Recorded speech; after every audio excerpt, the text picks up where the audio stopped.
के नागरिक बंधुओं, भरत भाई जो मेरे आदरणीय हैं, अग्रज हैं, उनके साथ बैठे हुए श्री अजय भाई, यहाँ के काम में मेरा सहयोग करने वाले सभी सहयोगी मित्रों, मैं बहुत आभारी हूँ आपका कि आप अपना समय निकाल कर यहाँ आए हैं और मैं आपके साथ अपने भारत देश की कुछ समस्याओं के बारे में और उन समस्याओं का कुछ समाधान हो सकता है उसके बारे में कुछ छोटी छोटी लेकिन बहुत गंभीर और महत्वपूर्ण बातें कहने के लिए आया हूँ। पिछले वर्ष भी मैं आया था, आप में से कुछ लोगों ने शायद सुना होगा और कुछ लोगों ने शायद ऑडियो सीडी या कैसेट्स पे सुना होगा। कुछ ऐसी बातें मैं आपसे शेयर करना चाहता हूँ जो भारत देश के बारे में शायद आपको अभी तक सुनने में ना आई हो, पढ़ने में भी ना आई हो और भारत के बारे में कभी विचार करते समय आपके मन में भी ना आया हो। ऐसी कुछ बातें मैं आपसे शेयर करना चाहता हूँ।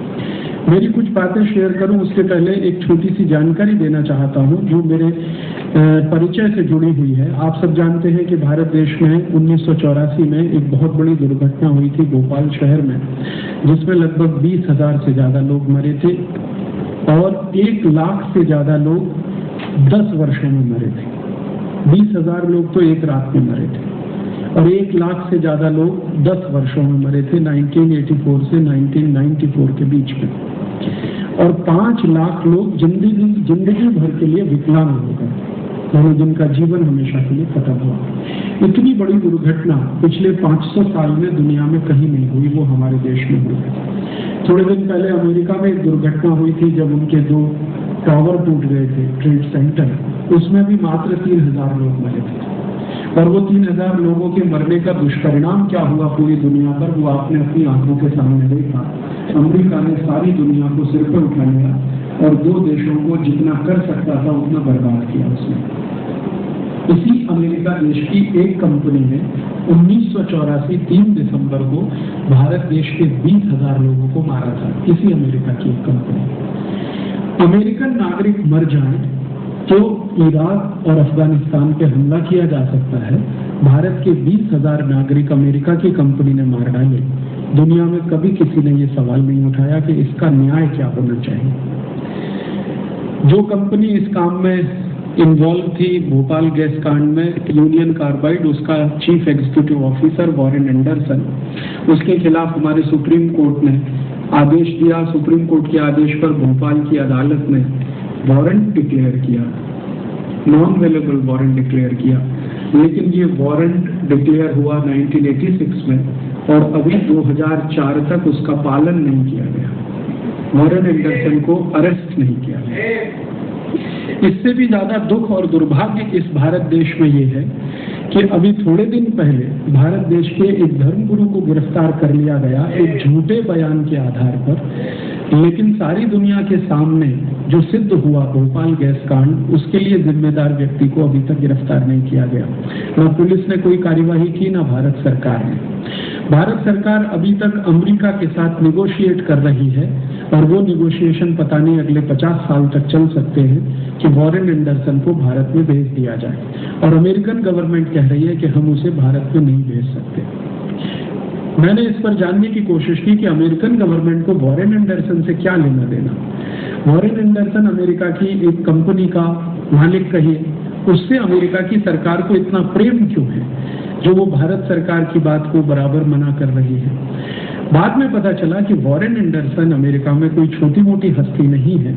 दुर्भाग्य और सौभाग्य जो भी मानिए अमेरिका के लोगों का, वहां जब चुनाव होता है राष्ट्रपति पद का, उसमें 2 राजनीतिक पार्टियां जब चुनाव लड़ती हैं, डेमोक्रेट्स हैं और रिपब्लिकन, इन दोनों ही कंपनियों, इन दोनों ही राजनीतिक पार्टियों को सबसे ज्यादा जो डोनेशन देने वाले लोग हैं उनमें वॉरेन एंडरसन एक है। अमेरिका की कोई सरकार की हिम्मत नहीं है, वो रिपब्लिकन्स की हो या डेमोक्रेट्स की, जो भारत में वॉरेन एंडरसन को सौंप सके और भारत की अदालत उस पर कोई न्याय दे सके। भारत देश के बड़े बड़े सॉलिसिटर्स के साथ इस विषय पर मैंने बात किया है। इवन सोली सोराबजी जैसे लोगों से, दीपांकर भट्टाचार्य, अरुण जेटली, जो अनेक समय पर भारत में बड़े वकीलों में गिने जाते हैं, इन सबसे इस विषय पर मैंने बात किया है। तो वो एक ही बात कह के बात को खत्म कर देते हैं। वो ये कहते हैं कि अमेरिका के खिलाफ भारत सरकार की हिम्मत नहीं है, ताकत नहीं है ये एक्शन लेने की, इसलिए कुछ होता नहीं। अन्यथा दुनिया के किसी दूसरे देश में ये हत्याकांड हो गया होता या दुर्घटना हो गई होती तो अब तक उसका चित्र कोई और ही होता। अगर यूनियन कार्बाइड ने ये दुर्घटना फ्रांस में किया होता या जर्मनी में किया होता या डेनमार्क में कर दिया होता या नीदरलैंड में कर दिया होता या ब्रिटेन में कर दिया होता या कोई और देश में कर दिया होता तो उसका चित्र कुछ और ही होता। क्योंकि ये दुर्घटना भारत में हुई और भारत की राजनीतिक पार्टियां आप जानते हैं कि कितनी गिरी हुई हैं, कितनी नतमस्तक हैं। अमेरिका के सामने सब जो है हाथ बांधे खड़े रहते हैं, भारत के प्रधानमंत्री से लेकर वित्त मंत्री तक, और इस तरह से बातें करते हैं जैसे अमेरिका का एक्सटेंशन दिल्ली में खुल गया हो। अब तो हमारे प्रधानमंत्री को ये कहने में बिल्कुल शर्म नहीं आती है कि हमें तो अमेरिका की नीतियों पे ही चलना पड़ेगा क्योंकि हम उनसे कर्ज लेते हैं। ये बात भारत के प्रधानमंत्री ने अब कहना शुरू कर दिया है। तो अब हमारे देश की स्थिति तो ऐसी है और ये बात मुझे बहुत चोट करती रही, बहुत चुभन करती रही कि एक जिम्मेदार नागरिक होने के नाते मैं भारत देश की ऐसी स्थिति को या तो बैठे बैठे बर्दाश्त करता रहूं, देखता रहूं, या इसको बदलने के लिए कुछ प्रयास करूं। बहुत लोग भारत में हैं, मेरे जैसे हैं, लेकिन वो बहुत सिनिसिज्म में फंस गए हैं। वो मानते हैं कि कुछ हो नहीं सकता, कुछ अच्छा नहीं हो सकता, जो है वही स्वीकार करना पड़ेगा। लेकिन बहुत लोग ऐसे हैं भारत में जो ये मानते हैं कि नहीं, कुछ करना चाहिए, उसका परिणाम जो मिले मिले, लेकिन हमें प्रयास करना चाहिए। मैं व्यक्तिगत रूप से कर्मण्येवाधिकारस्ते मा फलेषु कदाचन में विश्वास करता हूँ। भगवद गीता में कृष्ण अर्जुन को कह रहे हैं कि तुम कर्म करो और कर्म के लिए प्रयास करो, परिणाम जो निकले उसकी परवाह तुम मत करो। और यही बात को ध्यान में रखकर 1984 में यूनियन कार्बाइड कंपनी के खिलाफ मैंने मेरे विद्यार्थी जीवन में, उस समय मैं एक छोटे से रिसर्च प्रोजेक्ट में काम कर रहा था भारत सरकार के, उस जीवन में तय कर लिया था कि मुझे अब देश के लिए, समाज के लिए कुछ करना है। मेरे व्यक्तिगत जीवन के लिए मैं कुछ नहीं करूँगा। वहाँ से ये यात्रा शुरू हुई। इस यात्रा में 6 वर्ष के बाद थोड़ी सफलता मिली और वो सफलता इस रूप में मिली कि हमने यूनियन कार्बाइड के खिलाफ भारत के 10,000 से ज़्यादा गाँवों में बॉयकॉट कैंपेन किया था, बहिष्कार अभियान। और वो सब के सब 10,000 गाँव आज भी ऐसे हैं जो यूनियन कार्बाइड की बनाई हुई कोई वस्तु इस्तेमाल नहीं करते। उन 10,000 गाँवों में किसान पहले यूनियन कार्बाइड का बनाया हुआ पेस्टिसाइड इस्तेमाल करते थे, किसानों ने वो पेस्टिसाइड बंद किए, और वहाँ के लोग यूनियन कार्बाइड की बनाई हुई एवर रेडी बैटरी इस्तेमाल करते थे, वो उन्होंने बंद किया।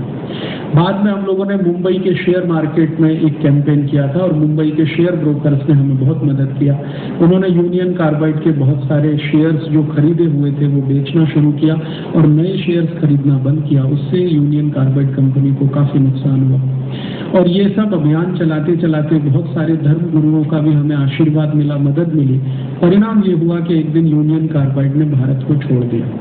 सरकार ने भारत यूनियन कार्बाइड से नहीं छोड़वाया, लेकिन इस अभियान से जरूर एक आशा पैदा हुई और जब यूनियन कार्बाइड भारत छोड़ के चला गया।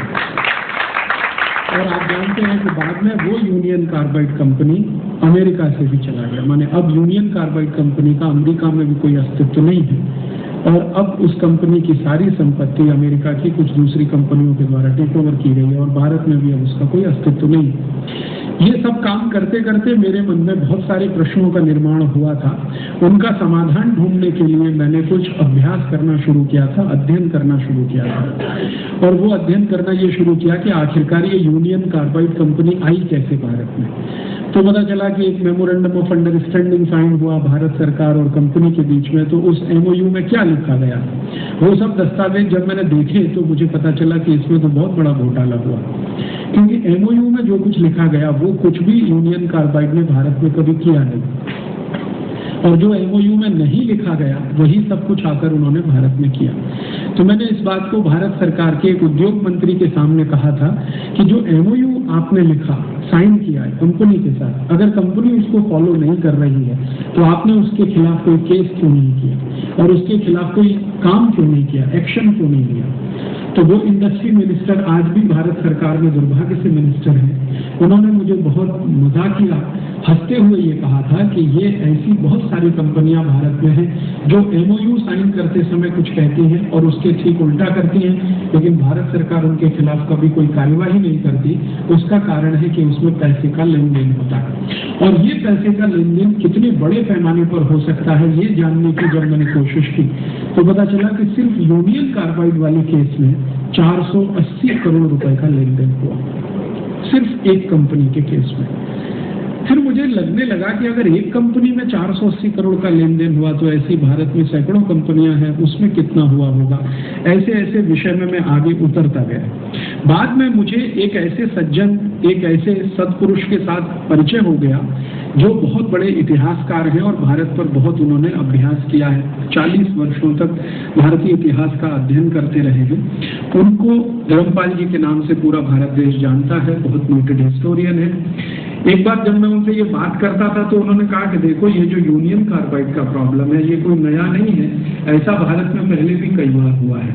जब हमारे देश की कुछ सरकारों ने विदेशी कंपनियों के साथ MOU साइन किए थे तो मैंने कहा ये कब हुआ? उन्होंने कहा 400 साल पहले हुआ था, जब इस देश में जहांगीर नाम का एक राजा था, उसने ईस्ट इंडिया कंपनी के साथ एक MOU साइन किया था। मैंने कहा मुझे वो उसकी कॉपी देखनी है कि वो जहांगीर ने ईस्ट इंडिया कंपनी के साथ जो MOU साइन किया, तो उनका उसकी कॉपी तो भारत में नहीं मिलेगी, लंदन में मिल सकती। उस कॉपी को ढूंढने के लिए मैं लंदन तक पहुंचा और मुझे सफलता मिली। लंदन में हाउस ऑफ कॉमन्स है, आप जानते हैं, अंग्रेजों की लोकसभा, उनकी एक बहुत बड़ी लाइब्रेरी है। उस लाइब्रेरी से मुझे ईस्ट इंडिया कंपनी और जहांगीर के बीच जो MOU साइन हुआ था उसकी कॉपी मिल गई। वहां पर कॉपी 2 भाषाओं में उपलब्ध है, एक तो फारसी में लिखी हुई है और दूसरा अंग्रेजी में लिखी हुई है। अंग्रेजी कॉपी जब मैंने देखी तब मुझे अंदाजा हुआ कि जहांगीर ने तो पूरे भारत को लूटने की खुली छूट दे दिया था ईस्ट इंडिया कंपनी को, सिर्फ MOU साइन हुआ। ईस्ट इंडिया कंपनी को भारत में फ्री ट्रेड करने की अनुमति दी गई थी और फ्री ट्रेड का उस समय का जो डेफिनेशन था वो ये कि वो कुछ भी बेच सकते हैं, कितना भी मुनाफा कमा सकते हैं, भारत से लेके जा सकते हैं, जहांगीर को उसमें से कुछ टैक्स के रूप में मिल सकता है। तो जब अंग्रेज यहाँ कुछ भी बेच सकते थे, कितना भी मुनाफा कमा सकते थे, कितना भी यहाँ से लेके जा सकते थे, जब उन्होंने ये सब सिलसिला शुरू किया तो मेरे मन में आया कि उन्होंने कितना मुनाफा कमाया, कितना लेकर गए हिंदुस्तान से, वो पता होना चाहिए। तो फिर और आगे दस्तावेज इकट्ठे करने शुरू किए और करते करते 12-14 साल की मेहनत के बाद मेरे पास 50,000 दस्तावेज इकट्ठे हुए। 50,000 डॉक्यूमेंट्स मैंने house of Commons library London से, इंडिया ऑफिस लाइब्रेरी लंदन से इकट्ठे करके भारत के बारे में थोड़ा जानना समझना शुरू किया। बाद में पता चला कि जो ईस्ट इंडिया कंपनी के साथ MOU साइन हुआ था, ऐसे कुछ MOU कुछ फ्रेंच कंपनियों के साथ भी हुए थे ईस्ट इंडिया कंपनी के पहले। फिर पता चला कि फ्रेंच कंपनियों से पहले भारत के राजाओं ने कुछ पोर्चुगीज कंपनियों के साथ भी MOU साइन किए थे। भारत में 1498 में 20 मई को एक राजा ने एक पोर्चुगीज कंपनी के साथ MOU साइन किया था और वो पोर्चुगीज कंपनी का भारत में जो प्रतिनिधि था उसका नाम था वास्को डी गामा। उस वास्को डी गामा के साथ केरल, आप जानते हैं, पहले केरल मलाबार के नाम से जाना जाता था। मलाबार में एक राजा होता था जिसका नाम था झामोरिन, कालीकट उसकी राजधानी था। तो उसने 1498 20 मई को वास्को डी गामा के साथ एक MOU साइन किया था और परिणाम ये हुआ, उस MOU ने वास्को डी गामा को पूरे कालीकट को लूटने का अधिकार दिया था और वास्को डी गामा ने कालीकट से लूटकर जितना सोना ले गया था उसका वर्णन पोर्चुगीज डॉक्यूमेंट्स बताते हैं जो मैंने लिस्बन से लिए, वहां के आर्काइव से। लिस्बन आर्काइव्स में जब मैं गया ढूंढने के लिए कि वास्को डी गामा कितना कुछ लूट के ले गया, तो पहला MOU जब साइन हुआ 20 मई 1498 को, उसके बदले में वास्को डी गामा कम से कम 7 जहाज भरकर सोने की अशर्फी यहाँ से ले गया था। एक जहाज में कम से कम 6 से 7 मीट्रिक टन सोना आता था। ऐसे 7 जहाज भरकर लेके गया था और सिर्फ एक ही एरिया से जिसको मलाबार कहते हैं। पूरे भारत देश की कल्पना नहीं कर सकते, एक एरिया से वो लेके गया। फिर दूसरी बार अगेन वास्को डी गामा आया, फिर एक और MOU साइन किया, फिर उसके बाद वो कुछ लेके गया। तो मुझे ये समझ में आने लगा कि ये भारत में बड़ी पुरानी बीमारी है विदेशी कंपनियों से MOU साइन करने की, और ये बीमारी इतनी खतरनाक है कि बाहर वालों को बुलाकर अपने को लुटवाने की, कि आओ और आप उनको लूट के ले जाओ, हम आपका स्वागत करेंगे, आपको अतिथि बनाकर अपने महल में ठहराएंगे, खीर पूड़ी खिलाएंगे और आपको लूटने का लाइसेंस भी देंगे कि आप इस देश को लूट के ले जाओ।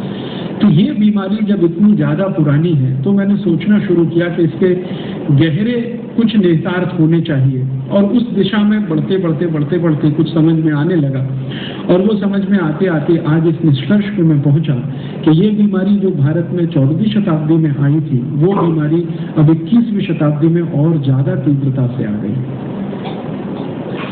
14वीं शताब्दी में तो एक दो राजा थे और एक दो विदेशी कंपनियां थी जिनके साथ एमओयू साइन होते थे। अब 21वीं शताब्दी के भारत के जो राजा हैं वो तो हजारों अमेरिकन यूरोपियन कंपनियों के साथ एमओयू साइन कर रहे हैं और हवाई जहाज में उड़ कर जा रहे हैं उनको बुलाने के लिए कि आप आइए, हमने भारत के सारे दरवाजे खोल दिए हैं, जो कुछ लूटना चाहते हैं लूट के ले जाइए, जो कुछ हमारे पास बच गया है पिछले 500 साल में लूटने के बाद वो आप ले जाइए। 500 साल तो हमने लूटने के लिए दरवाजे खोले ही थे, अब आने वाले 100-150 साल में भी जो बचा है वो भी आप लेके चले जाइए। तो ये एक बीमारी हमारे देश में जो 14वीं-15वीं शताब्दी में आई, वो बीमारी अब बहुत गहरी हो गई है। पहले ये इंडिविजुअल लेवल पे थी, अब इंस्टीट्यूशनल हो गई है ये बीमारी। पहले भारत में आप जानते हैं आजादी के पहले 565 रियासतें थी तो 565 राजा थे, तो एक दो राजा एक दो विदेशियों को बुलाता था। अब भारत में क्या है कि सभी राज्य मिलकर एक यूनियन हो गया है और राजा पूरा का पूरा एक है, प्राइम मिनिस्टर हो या दूसरा हो, वो सीधे ही बुला लेता है और पूरे भारत में लूटने का अधिकार दे देता है और लाइसेंस दे देता है। और दुर्भाग्य हमारे भारत देश का ये है कि हमारी जो साधारण जनता है, साधारण जो लोग हैं, कॉमन पीपल जो है, उनको ये सब कुछ मालूम नहीं है कि हमारे देश में किस तरह से ये सब होता है। और मुझे तो इससे भी ज्यादा दुख इस बात का होता है कि साधारण लोगों को मालूम नहीं है तो एक बार उनको क्षमा किया जा सकता है, लेकिन भारत में ये जो पढ़ा लिखा क्लास है, जिसको एजुकेटेड आप कह सकते हैं और आप चाहें तो उसको बेस्ट क्वालिटी ब्रेन कह सकते हैं दुनिया का, इसको भी इन सब विषयों में कोई रस नहीं है और कोई बहुत ज्यादा चिंता नहीं है। जो भरत भाई बार बार कहते हैं ना, जगे हुए को कैसे जगाओगे, ये जो जगा हुआ क्लास है ये यही है। इसमें चार्टर्ड अकाउंटेंट्स हैं, इंजीनियर्स हैं, डॉक्टर हैं, मैनेजर हैं, वो सब जानते हैं कि भारत की बड़े पैमाने पे लूट हो रही है, लेकिन कभी गांव-गांव जाके लोगों को बताएं, समझाएं, बातें करें, इस पे कोई प्रयास ही नहीं करते हैं और इससे कैसे जूझें और इसमें समस्या का क्या समाधान निकले उसमें भी कोशिश नहीं करते। अभी थोड़े दिन पहले मैं भारत में एक बहुत बड़ी कॉन्फ्रेंस में गया था। भारत के कई डॉक्टर्स लोगों का एक संगठन है, इंडियन मेडिकल एसोसिएशन, उनकी एक कॉन्फ्रेंस में गया था। उसमें भारत देश के कई बड़े माने जाने डॉक्टरों के साथ बात करता था, चर्चा करता था, तो उनके सामने मैंने एक प्रश्न रखा था कि आजकल भारत में एक बीमारी बहुत हो गई है, शायद दुनिया में भी ज्यादा हो गई है, हार्ट अटैक, बहुत ज्यादा हृदयघात हो रहे हैं और कम उम्र में हृदयघात हो रहे हैं। 35-40 साल की उम्र में भी लोगों को हार्ट अटैक हो रहे हैं। उसका समाधान के रूप में भारत में जो होता है वो क्या होता है? एक सबसे पहला स्टेप है हार्ट अटैक के समाधान में, वो है एंजियोप्लास्टी। एंजियोप्लास्टी में एक छोटा सा स्प्रिंग है जो स्टंट के नाम पर डाला जाता है। आपकी जो आर्टरीज है, जहाँ पे कुछ थोड़ा बहुत ब्लॉकेज है, तो उन आर्टरीज को थोड़ा एक्सपेंड करने के लिए, उसमें जगह ज्यादा बनाने के लिए एक स्प्रिंग डालते हैं। वो स्प्रिंग वैसा ही होता है जैसे बॉल पेन में आपने देखा होगा। वो स्प्रिंग बनाने का खर्चा मात्र 3-3.25 रुपए आता है और भारत में वो 35,000 से लेकर 1 लाख रुपए के बीच में बेचा जाता है। मैंने इस विषय पर बहुत सारे सर्जन्स लोग जो रोज एंजियोप्लास्टी के 4-5 ऑपरेशन करते हैं उनके साथ बात किया कि ये जो स्प्रिंग आप डालते हैं इसकी कॉस्ट ऑफ प्रोडक्शन 3 रुपए, 3.25 रुपए, हाँ बिल्कुल सही है, इतनी ही है। फिर ये 35,000 से लेके 1 लाख रुपए में डाली जाती है। आपको लगता नहीं कि भारत की लूट हो रही है? तो कहते हैं हाँ लगता है लूट हो रही है, तो इस लूट को रोकने के लिए कोई प्रयास नहीं किया जाना चाहिए। तो वो कहते हैं आप करो। मैंने कहा मैं तो सर्जन नहीं, मैं तो डॉक्टर नहीं। आप तो डॉक्टर हैं, आप तो सर्जन हैं। आपको तो सरकार ने एक ऊंची डिग्री देकर आपके ऊपर लाखों रुपए खर्च करके इस जिम्मेदारी के लिए बनाया है। आपका तो पहला कर्तव्य और धर्म है। तो उन्होंने कहा कि हाँ बात तो सही है, लेकिन अंत में एक ने धीमे से कहा कि ये जो 35,000 से 1 लाख के बीच में ये बिकता है स्टंट, इसमें कुछ कमीशन हमारा भी है। तो हम चुप बैठे। ये बात जब मैंने भारत के राष्ट्रपति महोदय तक पहुंचाई, जिनका नाम है डॉक्टर अब्दुल कलाम, और मैंने उनसे कहा कि आप तो DRDO में बड़े पद पर काम कर चुके हैं और आप इस देश के बहुत सिंसियर साइंटिस्ट में माने जाते हैं, जो सच में बहुत सिंसियर है, सिर्फ अपने लिए नहीं सोचते और के लिए भी सोचते हैं, आप इसमें कुछ प्रयास कराइए। तब उन्होंने एक लंबा पत्र मुझे भेज दिया और कहा कि मैंने DRDO में रहते हुए प्रयास किया था और ये जो स्टंट भारत में बाहर से आता है, अमेरिका से बेसिकली आता है, 35,000 से 1 लाख रुपए के बीच में, इसको डॉक्टर अब्दुल कलाम के प्रयासों से 10 रुपए में तैयार किया गया था। लेकिन भारत सरकार ने उस समय डॉक्टर कलाम का साथ नहीं दिया, अमेरिकी कंपनी का साथ दिया, तो आज तक वो योजना कार्यान्वित नहीं हो पाई। ये डॉक्टर अब्दुल कलाम ने मुझे लिख के भेजा। तो मैंने कहा जिस समय आप साइंटिस्ट थे तब भारत सरकार ने आपको मदद नहीं किया, ठीक है, समझ में आता। अब तो आप भारत सरकार के मुखिया हैं, अब तो आप प्रेसिडेंट हैं, अब तो आपके लिए बहुत आसान है ये सब करना। तो उन्होंने कहा अब और मुश्किल है, पहले ज्यादा आसान था, अब और मुश्किल है। अब क्या है, अब मैं प्रोटोकॉल से इतना घिरा हुआ हूं चारों तरफ से कि अब तो मेरी जिंदगी की सारी आजादी खत्म हो गई। और उन्होंने दुख से कहा कि अगर मेरी बहन राष्ट्रपति भवन में मुझे राखी बांधने के लिए आए तो उसके लिए होम सेक्रेटरी से परमिशन लेना पड़ता है, होम मिनिस्ट्री से परमिशन लेना पड़ता है। अगर होम मिनिस्ट्री को मेरी बहन पर डाउट हो जाए तो वो परमिशन भी नहीं देता है और वो बिना राखी बांधे चली जाती है। उन्होंने कहा कि अब तो मैं बिल्कुल कुछ नहीं कर सकता, पहले तो थोड़ा बहुत कर सकता था, अब तो कुछ नहीं कर सकता। मैंने कहा आप कम से कम सरकार को सजेशन दे सकते हैं, सुझाव दे सकते हैं। तो उन्होंने कहा मैंने तो ऐसे ऐसे सुझाव सरकार को दिए हैं जिनको सरकार ने फाड़कर रद्दी की टोकरी में फेंक दिया। आप जानते हैं डॉक्टर अब्दुल कलाम ने एक बहुत सीरियस सजेशन दिया था कि भारत की राजनीतिक पार्टियों के ऊपर इस बात की पाबंदी होनी चाहिए कि वो क्रिमिनल्स को टिकट ना दें। और आप जानते हैं इस पर सुप्रीम कोर्ट का जजमेंट है। सुप्रीम कोर्ट ने जजमेंट दिया था कि भारत में कोई भी क्रिमिनल को राजनीतिक पार्टी अगर टिकट दे तो उस राजनीतिक पार्टी की मान्यता रद्द होनी चाहिए। सुप्रीम कोर्ट के इस जजमेंट को भारत की सरकार लागू करने के मन में नहीं थी और भारत सरकार ने उलट कर कहा कि सुप्रीम कोर्ट कौन होता है हमको ये कहने वाला, हम संसद में कानून पलट देंगे।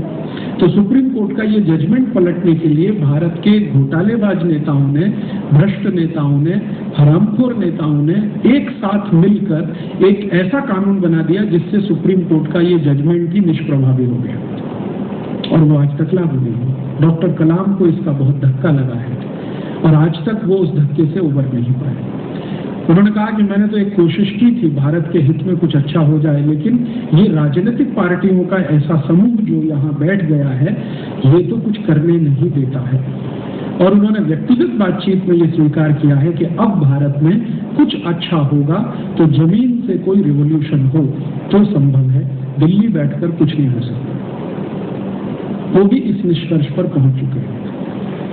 ऐसी गंभीर समस्या में हमारा देश है, या कहें तो बहुत गंभीर बीमारी में हमारा देश फंसा है। इस बीमारी की जड़ें कहाँ हैं वो जानने की कोशिश में पिछले कुछ वर्षों से करता रहा और इस बीमारी की जड़ों को जानने की कोशिश में मैंने आपसे कहा कि कुछ डॉक्यूमेंट्स मैंने जो इकट्ठे किए, उन डॉक्यूमेंट्स को मैंने जब देखना शुरू किया तो मेरे मन में पहले प्रश्न ये आता था कि ये बीमारी कितनी पुरानी है। 50 साल पुरानी है, 100 साल पुरानी है, 150 साल पुरानी है। उदाहरण के लिए करप्शन का एक बहुत बड़ा प्रॉब्लम है हमारे देश में। ये करप्शन कितना पुराना है? 50 साल, 100 साल, 150 साल, 200 साल, 500 साल, 1000 साल। या ब्यूरोक्रेसी का प्रॉब्लम है, ये ब्यूरोक्रेसी का प्रॉब्लम कितना पुराना है? 50 साल, 100 साल, 200 साल। ये सब प्रश्न मेरे मन में आते थे और इन प्रश्नों को समझने के लिए फिर मैं ये प्रश्न मन में आते थे कि ये गरीबी बेरोजगारी का प्रश्न है, ये कितनी पुरानी है भारत की समस्या। तो इस विषय को ज्यादा माइक्रो लेवल पे जानने की कोशिश में मैं ये दस्तावेज इकट्ठे करता गया, लेकिन जब डॉक्यूमेंट्स मैंने इकट्ठे कर लिए और उनका अभ्यास किया तो पिक्चर बिल्कुल कोई दूसरा निकला। और पिक्चर ये निकला कि ये जो बीमारियां आज हमारे देश में आपको दिखाई देती हैं, इनमें से 90% बीमारियां मात्र 150-200 साल पुरानी है, बहुत अधिक तो 300 साल पुरानी, और कुछ 10% बीमारियां ऐसी हैं जो 500-700 साल पुरानी है। मैंने 1000 साल पहले के भारत को जब मैं देखता हूँ दस्तावेजों में तो वो ऐसा भारत दिखाई देता है जिसमें बीमारियां बहुत ही कम हैं या तो ना के बराबर है। और ये 1000 साल पहले का जो भारत है, इसी को हमारे इतिहास में भारत का स्वर्ण युग के नाम से जाना जाता रहा है। गोल्डन पीरियड जो भारत का है। तो ये जो गोल्डन पीरियड है उसमें बीमारियां बिल्कुल ना के बराबर है। माने गरीबी नहीं है, बेरोजगारी नहीं है, भ्रष्टाचार नहीं है, भाई भतीजावाद नहीं है, ये कास्टिज्म इतना नहीं है, ये सब इतना नहीं है। थोड़े थोड़े प्रॉब्लम है वो राजाओं के हैं और उनको सॉल्व करने के लिए सिस्टम बने हुए हैं। लेकिन ये बीमारियां ज्यादा शुरू हुई हैं 10वीं 11वीं शताब्दी से। 10वीं 11वीं शताब्दी में भारत में विदेशी हमले बहुत शुरू हुए हैं। आप सब जानते हैं, इतिहास में थोड़ा बहुत आपने पढ़ा होगा। 10वीं 11वीं शताब्दी में जब विदेशी हमले शुरू हुए हैं तब भारत में ये थोड़ी थोड़ी बीमारियां आने लगी हैं। और विदेशी हमले में सबसे खराब क्या होता है कि आपकी संपत्ति लूटी जाती है। सबसे पहले तो आप संपत्ति से वंचित होना शुरू होते हैं, समृद्धि आपकी कम होने लगती है। और जब समृद्धि कम होने लगती है तो कुछ आर्थिक समस्याएं वहां से पैदा होने लगती है। भारत की लूट करने के लिए जो विदेशी लोग आए हैं, इन लोगों ने किस लेवल पे लूट किया होगा इस देश का, इसका वर्णन अगर आप चाहें तो दस्तावेजों में मैं आपको दिखा सकता हूं। इस व्याख्यान के बाद आप में से किसी को भी रुचि हो तो आप थोड़ी देर के लिए बैठे। मैं इस बार डॉक्यूमेंट्स मेरे साथ सीडी पर लेके आया हूँ। लास्ट टाइम आया था तो सिर्फ बात किया था, इस बार डॉक्यूमेंट्स मेरे साथ लेके आया हूँ। जिनको भी इंटरेस्ट हो वो डॉक्यूमेंट्स यहाँ देख सकते हैं, और ज्यादा इंटरेस्ट हो तो सीडी आपको दे सकता हूँ, आप कॉपी कर सकते हैं, कॉपी करके दूसरों को दे सकते हैं, दूसरों से और दूसरों को दे सकते हैं, क्योंकि ये सब डॉक्यूमेंट्स में मेरा कोई कॉपीराइट नहीं है, सबको कॉपी करने का राइट है। मैंने ये डॉक्यूमेंट्स मेरे लिए इकट्ठे नहीं किए हैं, देश के लिए इकट्ठे किए। ये अलग बात है कि इकट्ठा करने में मैंने थोड़ी मेहनत की है, लेकिन जब आ गए हैं तो ये देश की संपत्ति मानता हूँ, ये मेरी संपत्ति नहीं है। क्योंकि इन दस्तावेजों को इकट्ठा करने में भारतवासियों ने बड़ी मदद की है। खासकर लंदन में रहने वाले जो भारतवासी हैं उनकी बिना मदद के ये मैं नहीं ला सकता। आप जानते हैं मेरे जैसे आदमी का हाउस ऑफ कॉमन्स में प्रवेश कैसे हो सकता है, आप जरा सोचिए। और हाउस ऑफ कॉमन्स की लाइब्रेरी से क्लासिफाइड डॉक्यूमेंट्स लाना जो बहुत सेंसिटिव कहलाते हैं, वो तो ऐसे भारतवासियों की मदद से संभव हुआ है जो लंदन में रहते हैं और बहुत देशभक्ति से भरे हुए हैं। और वो कहते हैं मुझे कि हम खून के आंसू रोते हैं यहाँ लंदन में बैठकर, कभी भी दिल में जब देश का ख्याल आता है तो खून के आंसू रोते हैं। अभी हमें खुशी इस बात की है, संतोष इस बात का है कि तुम्हारे जैसे एक जवान आदमी ने ये काम करना तो स्वीकार किया, शुरू करना तो वो मदद किया, तो उनकी मदद से ये सब आए। और इसमें ऐसे लोगों ने मदद किया जो भारतवासी हैं और पार्लियामेंट में MP हैं। आप जानते हैं कई बार उनका नाम लेके मैं नहीं कहना चाहता क्योंकि उनको तकलीफ हो सकती है, लेकिन आप काफी समझदार व्यक्ति हैं। ऐसे कई भारतवासी हैं जो ब्रिटिश पार्लियामेंट में MP हैं, खासकर हाउस ऑफ लॉर्ड्स में हैं। तो उन सबकी मदद से ये दस्तावेज इकट्ठे हुए तो अभ्यास किया तो पता चला 10वीं 11वीं शताब्दी में भारत की जब लूट शुरू हुई विदेशियों के द्वारा, तो ये लूट बहुत छोटे पैमाने पर नहीं है, बहुत बड़े पैमाने पर। कम से कम जो लुटेरे यहाँ आए और जो कुछ संपत्ति लेकर गए उनका वर्णन अगर इकट्ठा किया जाए और उन सब वर्णनों के आधार पर जो लूटा हुआ माल इकट्ठा कर लिया जाए तो सोना ही इतना निकलता है कि भारत के एक एक गांव की सड़क सोने से बन सकती है आज। इतना सोना लूट कर वो ले गए। जैसे उदाहरण के लिए मोहम्मद बिन कासिम गुजरात आता है और अकेले गुजरात में 3 महीने के अंदर 22 मीट्रिक टन सोना लूट के लेके जाता है, सिर्फ 3 महीने के अंदर। मोहम्मद बिन कासिम सिर्फ 3 महीने। फिर उसके बाद सोमनाथ के मंदिर की कहानी तो आप सब जानते हैं, 10वीं और 11वीं शताब्दी के बीच में। और आप जानते हैं कि सोमनाथ मंदिर एक बार नहीं 17 बार लूटा है, हर साल लूटा है। और एक एक साल में जो संपत्ति वहां से गई है उस संपत्ति को 17 साल लगातार जोड़ दिया जाए तो सौराष्ट्र के एक एक गांव की सड़क सोने से बन जाए, इतना लूटा है सोमनाथ के मंदिर। और सोमनाथ के मंदिर को लूटने वाला महमूद गजनबी अपनी लिखी हुई एक छोटी सी डायरी में जो फारसी भाषा में उपलब्ध है, जिसका हमने हिंदी और अंग्रेजी भाषांतर कराया है, उसमें वो कह रहा है कि मैं अगर 50 साल भी जिंदा रहूं तो इस एक मंदिर को ही लूटने के लिए समय काफी नहीं पड़ेगा। आप जानते हैं कि वो एक बार नहीं 2 बार आया, 2 बार नहीं 3 बार आया, 3 बार नहीं 17 बार आया, 18वीं बार मर गया, नहीं तो फिर आने वाला था। तो वो कह रहा है कि अगर मैं 50 साल और जिंदा रहूं तो इस एक मंदिर को लूटने के लिए समय कम पड़ेगा। माने उस एक ही मंदिर में इतनी संपत्ति जिसको लूटने के लिए किसी एक व्यक्ति को 17 बार आना पड़ता है। और ये सोमनाथ का मंदिर तो एक कहानी है। ऐसे हिंदुस्तान में हजारों मंदिर हैं, मठ हैं जो लूटे गए हैं, जिनकी संपत्ति भारत से बाहर गई है। और ये कहानी शुरू होती है 10वीं-11वीं शताब्दी से और ये अंत होती है 15 अगस्त 1947 को। इस पूरे पीरियड में जो भारत की लूट हुई है, उनमें जो मुख्य लुटेरे भारत में आए हैं, दुर्भाग्य से उन सबको भारत के इतिहास में हीरोज के रूप में पढ़ाया जा रहा है। हमारे देश के इतिहास में वो सब ग्रेट हीरोज के नाम से पढ़ाए जाते हैं। उदाहरण के लिए झामोरीन के राज्य को लूटने वाला वास्को डी गामा भारत के इतिहास में महान नाविक था, बहुत बहादुर था, ऐसा पढ़ाया जाता है। और वास्को डी गामा के बारे में जो दस्तावेज मुझे मिले वो ये बताते हैं कि ना तो वास्को डी गामा नाविक था, ना ही बहादुर था। वो लिस्बन की गलियों में घूमने वाला टपोरी था। जो उसका लाइफ जिन्होंने लिखा है, पुर्तगाली इतिहासकारों ने वास्को डी गामा के बारे में जो कुछ लिखा है वो लिखा हुआ दुनिया में उपलब्ध है। वास्को डी गामा पे 2 किताबें लिखी गई हैं पोर्चुगीज में, जिनका इंग्लिश ट्रांसलेशन भी आ चुका है। वो दस्तावेज बताते हैं कि वो टपोरी था। टपोरी एक शब्द है मराठी का, बंबई में बहुत इस्तेमाल किया जाता है। टपोरी का माने आवारा लड़का, जिसको कोई काम नहीं है, कोई धाम नहीं है, बस इधर घूमना उधर घूमना, कभी इधर कभी उधर, बिना किसी काम के घूमने वाला। और कभी भी किसी का छोटा मोटा जेब काट लिया, पर्स निकाल लिया, किसी से कुछ छीन लिया, ये टपोरी। वो टपोरी व्यक्ति था जिसको पोर्चुगीज गवर्नमेंट ने भारत जाने के लिए एक चिट्ठी दे दिया कि ये तुम्हारा अधिकार पत्र है, तुम जाओ और भारत के हिस्से को लूट के ले आओ। जो कुछ लाओगे उसमें से इतना % हमें दे देना, इतना % चर्च को दे देना, बाकी बचा हुआ अपने लोगों में बांट लेना।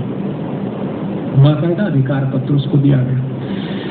चार्टर जिसको कहा जाता है वो उसको लेके आया है और वो खुद लिख रहा है वास्को डी गामा कि मुझे नाव चलाना नहीं आता।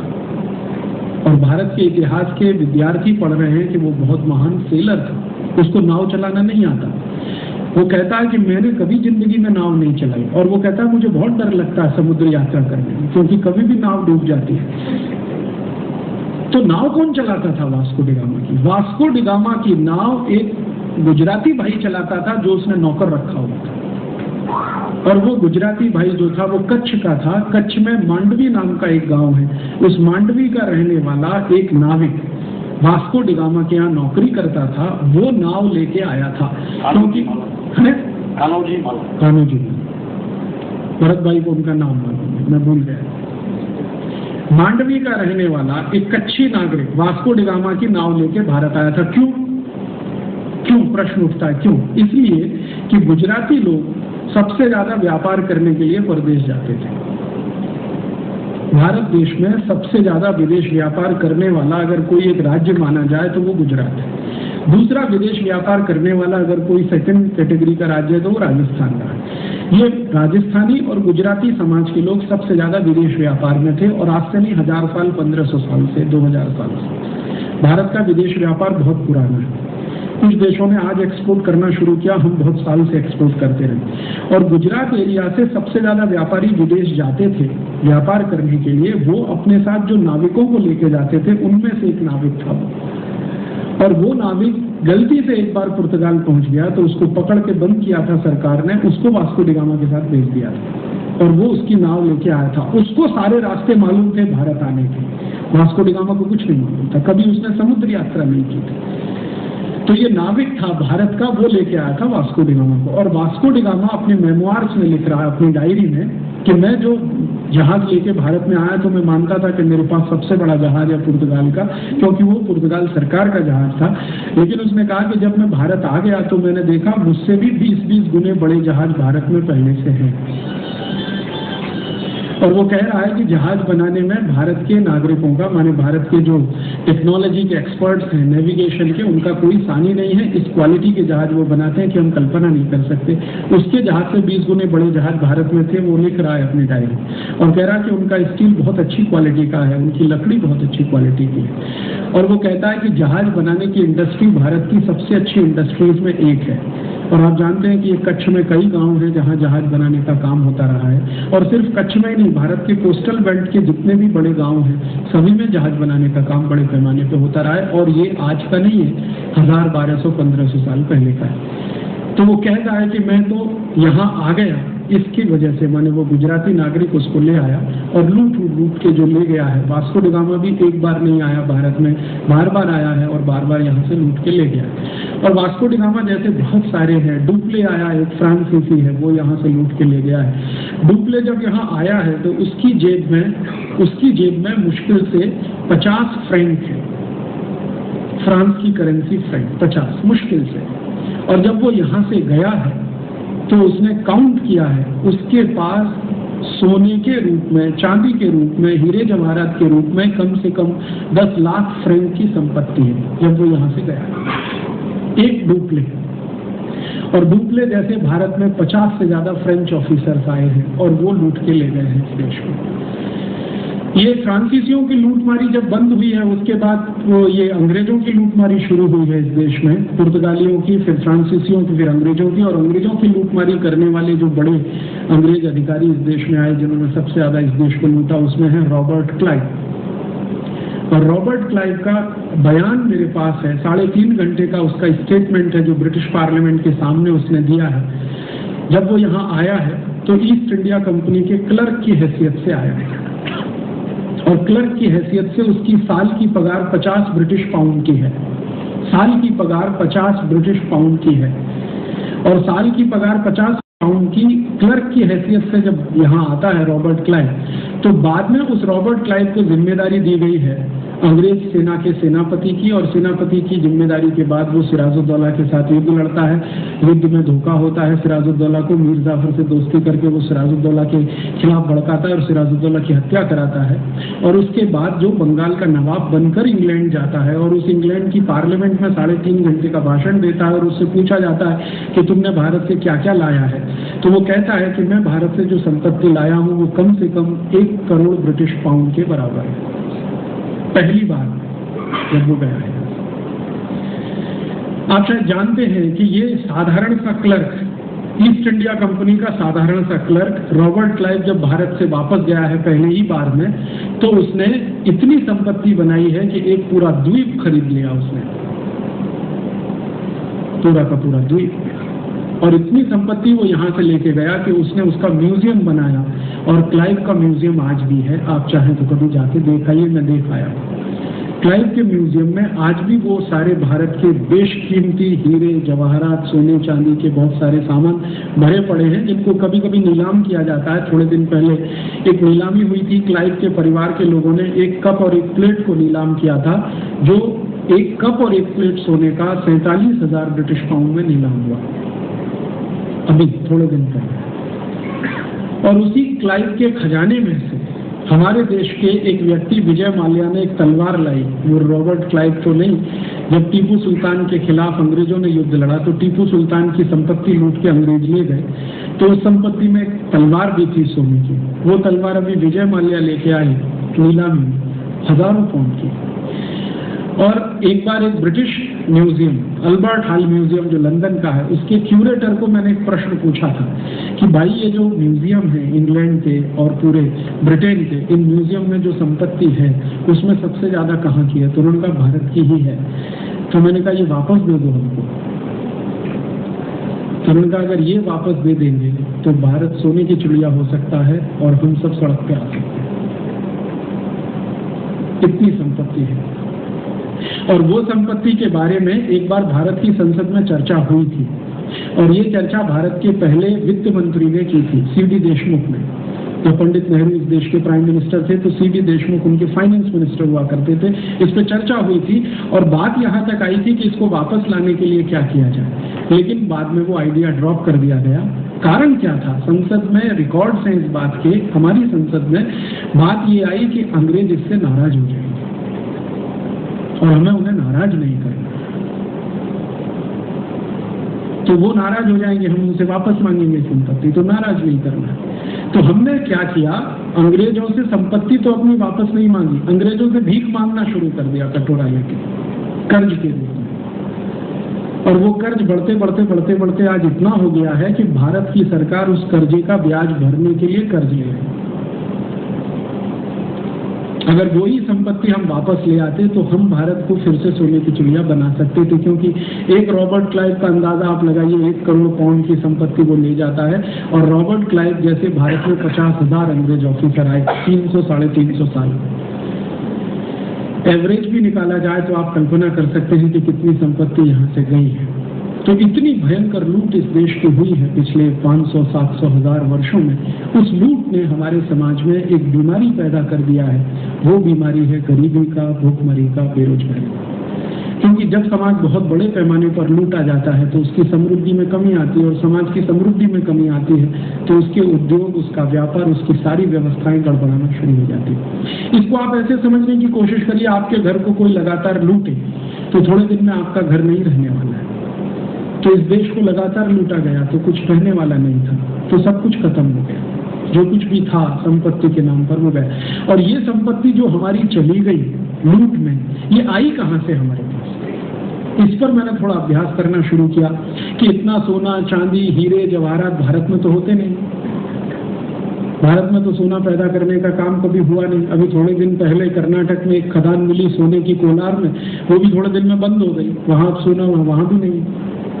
चांदी भी भारत में बहुत नहीं आती है। जमीन के नीचे न ज्यादा सोना है न ज्यादा चांदी। हीरे जवाहरात की खदानें भी बहुत थोड़े एरिया में है। मध्य प्रदेश में पन्ना नाम का एक जिला है, वहां पे थोड़ा बहुत हीरा निकलता है, अन्यथा तो ज्यादा नहीं। दुनिया में सबसे ज्यादा सोना, चांदी, हीरा, जवाहरात तो ये अफ्रीकी देशों के पास है। या तो थोड़ा बहुत है तो लैटिन अमेरिकी देशों के पास है, या थोड़ा बहुत है तो एशियाई देशों के पास। हमारे पास तो है नहीं जमीन के नीचे। तो इतना सोना चांदी हमारे पास आया कहाँ से, जो विदेशी इतना सब लूट के ले गए? तो पता चला कि क्या हम भी कभी किसी को लूटने गए थे? मेरे मन में एक बार ये प्रश्न आ गया स्वाभाविक रूप से कि ये विदेशी हमको लूटने आए, क्या हम भी कभी लूटने तो नहीं चले गए किसी को? हमारे यहाँ बड़े बड़े महान राजा हुए, सम्राट अशोक हुआ, शायद कहीं गया हो, किसी को लूट के लाया हो। या रामचंद्र जी कभी चले गए हो चक्रवर्ती सम्राट बनने के लिए, दूसरों को लूट के लाने के लिए। या कभी कृष्ण चले गए हो दूसरों को लूट के लाने के लिए। हो सकता है भारत में कभी ऐसा हो गया हो कभी। तो इस विषय पर जब मैंने दस्तावेज ढूंढना शुरू किया तो आज तक 12-15 साल की मेहनत तो मैं कर चुका हूँ, एक भी ऐसा दस्तावेज नहीं मिला जब भारत का कोई राजा किसी पड़ोसी को लूटने के लिए कभी गया हो। हाँ, दस्तावेज इस बात के जरूर मिले हैं कि भारत के बहुत सारे राजा पड़ोसियों को संदेश देने चले गए, धर्म की बात कहने गए, संस्कृति की बात कहने गए, सभ्यता की बात कहने गए, प्रेम, मोहब्बत, शांति की बात कहने गए। लेकिन लूटने के लिए तो भारत का कोई राजा आज तक गया नहीं। ये दस्तावेज तो दुनिया भर में कहीं नहीं है। गए ही नहीं तो दस्तावेज कहाँ से आएंगे? तो फिर मैंने सोचा कि फिर ये आया कहाँ से हमारे समाज में इतना धन, इतनी संपत्ति, इतना वैभव? क्योंकि कोई समाज मंदिर सोने के बनाना शुरू करे तो ये तो तभी संभव है जब उस समाज में सरप्लस सोना हो। हमारे भारत में आपने सुना है सोने के मंदिर हैं। स्वर्ण मंदिर अमृतसर का तो शायद आपने देखा भी होगा। अमृतसर का स्वर्ण मंदिर तो एक है। ऐसे 1000 से ज्यादा मंदिर आज भी हैं जहाँ किवाड़ सोने के, दीवारों में चांदी जड़ी हुई है, हीरे जवाहरात आज भी लगे हुए हैं, इतनी लूट के बाद भी बचा हुआ है। तो कोई समाज सोने के मंदिर कब बनाएगा? जब समाज में इतना ज्यादा सोना हो जो जरूरत से बहुत अधिक हो। खुद इस्तेमाल करते करते हम परेशान हो जाएं, बच जाए तो सोने का फिर मंदिर बनेगा। तो इतना ज्यादा सोना हमारे समाज में कैसे आया और सोने की चिड़िया नाम कैसे पड़ा इस देश का? इस विषय पर जब मैंने खोजना शुरू किया तो पता चला कि ये सारा का सारा सोना हमने ट्रेड करके कमाया, हमने किसी से लूट कर नहीं लाया। व्यापार किया हमने, उद्योग चलाए। और एक महत्व की बात कि भारत ने जब ये व्यापार किया दूसरे देशों से, तो व्यापार किया, किन चीजों का व्यापार किया? तो अब तक हमने सुना है, बात भी हम करते रहे हैं कि कुछ हमारे मसाले हम बेचने के लिए जाते थे, स्पाइसेस, ये हमने सुना है, शायद इतिहास में पढ़ा भी है। मेरे मन में ये संतोष नहीं होता था कि खाली मसाले बेच के सोना कमा के लाते थे। ये कैसे हो गया? क्योंकि मसाले का व्यापार इतना बड़ा दुनिया में कब से होने लगा? मसाला खाना अरब देशों ने थोड़ा, अरब देशों की जो जनता है वो थोड़े मसाले खाती है, और थोड़ा बहुत लैटिन अमेरिका में, वो भी बहुत थोड़ा इलाका। यूरोप में तो कोई मसाला वसाला नहीं खाता। तो क्या इतना मसाला हमने बेच लिया कि इसमें से सोना, चांदी, हीरे, जवाहरात इकट्ठे हो गए सारे?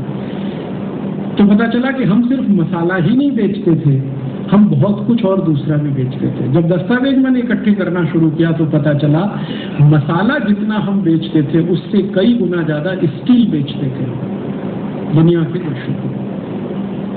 स्टील बनाना भारत में 11वीं शताब्दी से चालू है। 11वीं शताब्दी से स्टील बनाना चालू है ऑर्गेनाइज तरीके से, और 11वीं शताब्दी के पहले भारत में स्टील बनता रहा अनऑर्गेनाइज तरीके से। इसमें थोड़ा फर्क करूं, ऑर्गेनाइज और अनऑर्गेनाइज माने क्या। 11वीं शताब्दी से भारत के बहुत सारे कारीगरों द्वारा मिलकर छोटे छोटे प्रोडक्शन यूनिट्स भारत में 10,000 से ज्यादा स्थानों पर हैं। 11वीं शताब्दी के पहले इंडिविजुअल प्रोडक्शन यूनिट्स, एक घर में एक परिवार के 50-60 लोग, पहले आप जानते हैं कंबाइंड फैमिली थी भारत में। न्यूक्लियर फैमिली तो अभी आई है हिंदुस्तान में जब से अमेरिका और यूरोप का असर ज्यादा हुआ। उसके पहले तो भारत में कंबाइंड फैमिली है, संयुक्त परिवार है। तो एक परिवार में 20, 25, 30, 50, 60 लोग हैं, वो मिलकर कई परिवार हैं जो लोहा बनाते हैं, स्टील बनाते हैं और लोहे की कई क्वालिटीज बनाते हैं।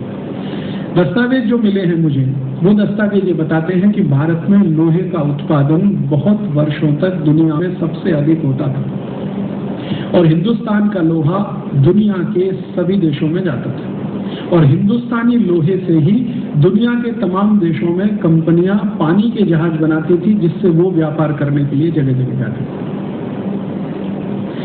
हमारे देश में जब से ऑर्गेनाइज्ड लेवल पे प्रोडक्शन शुरू हुआ तो 1840 तक के दस्तावेज हैं, उसके बाद के दस्तावेज अभी तक मिले नहीं है, मिल जाएंगे तो उनकी भी बात कर सकूंगा। अप टू 1840 भारत में 10,000 प्रोडक्शन यूनिट्स थे स्टील बनाने वाले, अप टू 1840। और 1840 हमारा कोई अच्छा समय नहीं है, बहुत गिरा हुआ समय है। जब 800 साल हम लुटते रहे तब इतने प्रोडक्शन यूनिट्स बचे हैं। तो जब हमारा गोल्डन पीरियड रहा हो तो कितना रहा होगा। और जो क्वालिटी का लोहा, आयरन, स्टील, जो भी आप कहिए हम बनाते थे, उसके बारे में आपने कई बार सुना होगा, चाहे तो प्रमाण भी देख सकते हैं। वो इस क्वालिटी का होता था कि उसमें जंग ना मात्र भी नहीं होता था। सैकड़ों साल वो लोहा खुले में पड़ा रहे, बारिश भी होती रहे, धूप भी गिरती रहे, हवाएं भी आती रहे, तो भी उस पर जंग ना लगे, रस्ट ना लगे।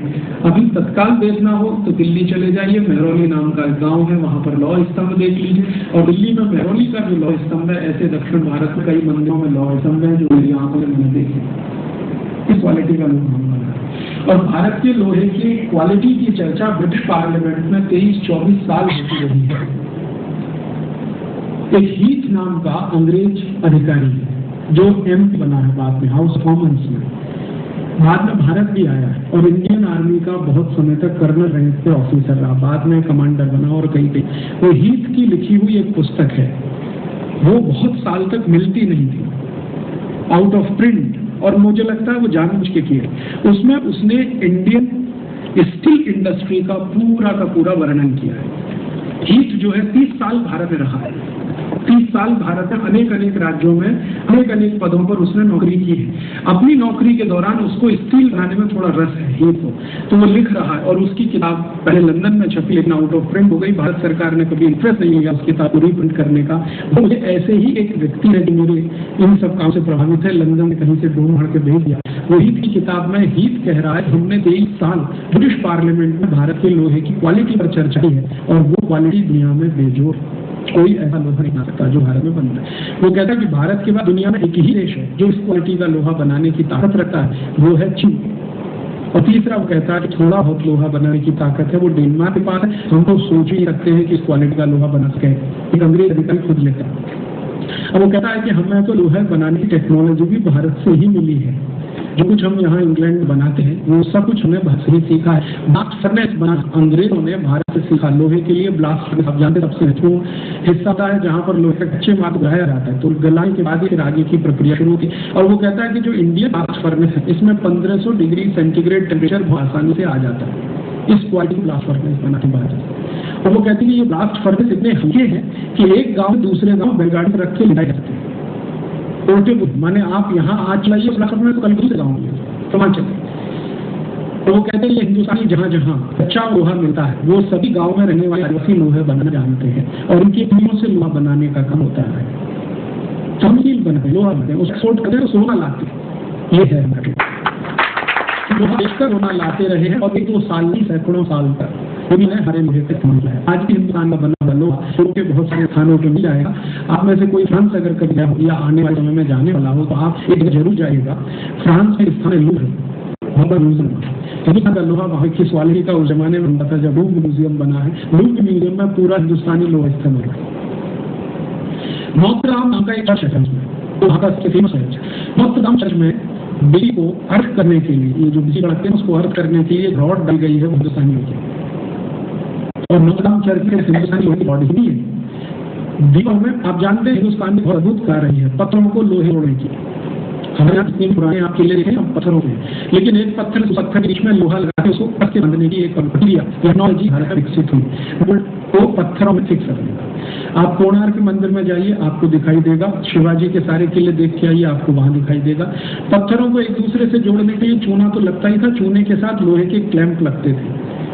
तो वो नोत्र दाम के चर्च में सारे के सारे लोहे के क्लैंप भारत के गए हैं, वो लगे हुए हैं। और चर्च के रिकॉर्ड्स में ये बात लिखी गई है और यहाँ तक लिखा हुआ है कि इस चर्च को बनाने वाले कारीगर भी भारत के हैं, क्योंकि उस समय उनके यहाँ इतनी अच्छी कारीगरी का काम करने वाले कारीगर नहीं थे। तो हम सिर्फ लोहा ही नहीं बेच रहे हैं, हम इसका माने बिल्डिंग बनाने में भी हमारी महारत रही है। कंस्ट्रक्शन इंडस्ट्री में भारत बहुत आगे रहा है और भारत की कंस्ट्रक्शन इंडस्ट्री का अगर आप वर्णन देखना चाहें तो इस पे एक नहीं अब तो 20 किताबें हैं। हिंदुस्तान में उस क्वालिटी का कंस्ट्रक्शन होता रहा जो कोई सोचना भी आज संभव नहीं है।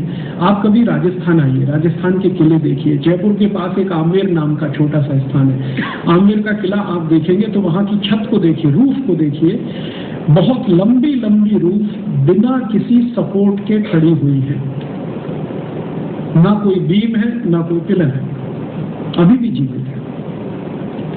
और ये आमेर रूफ दुनिया में इतनी पॉपुलर हुई है कि सभी जितने बड़े आर्किटेक्ट के इंस्टीट्यूट है पूरी दुनिया में वो सब आमेर रूफ पढ़ाते हैं अपने विद्यार्थी, भारत को छोड़कर।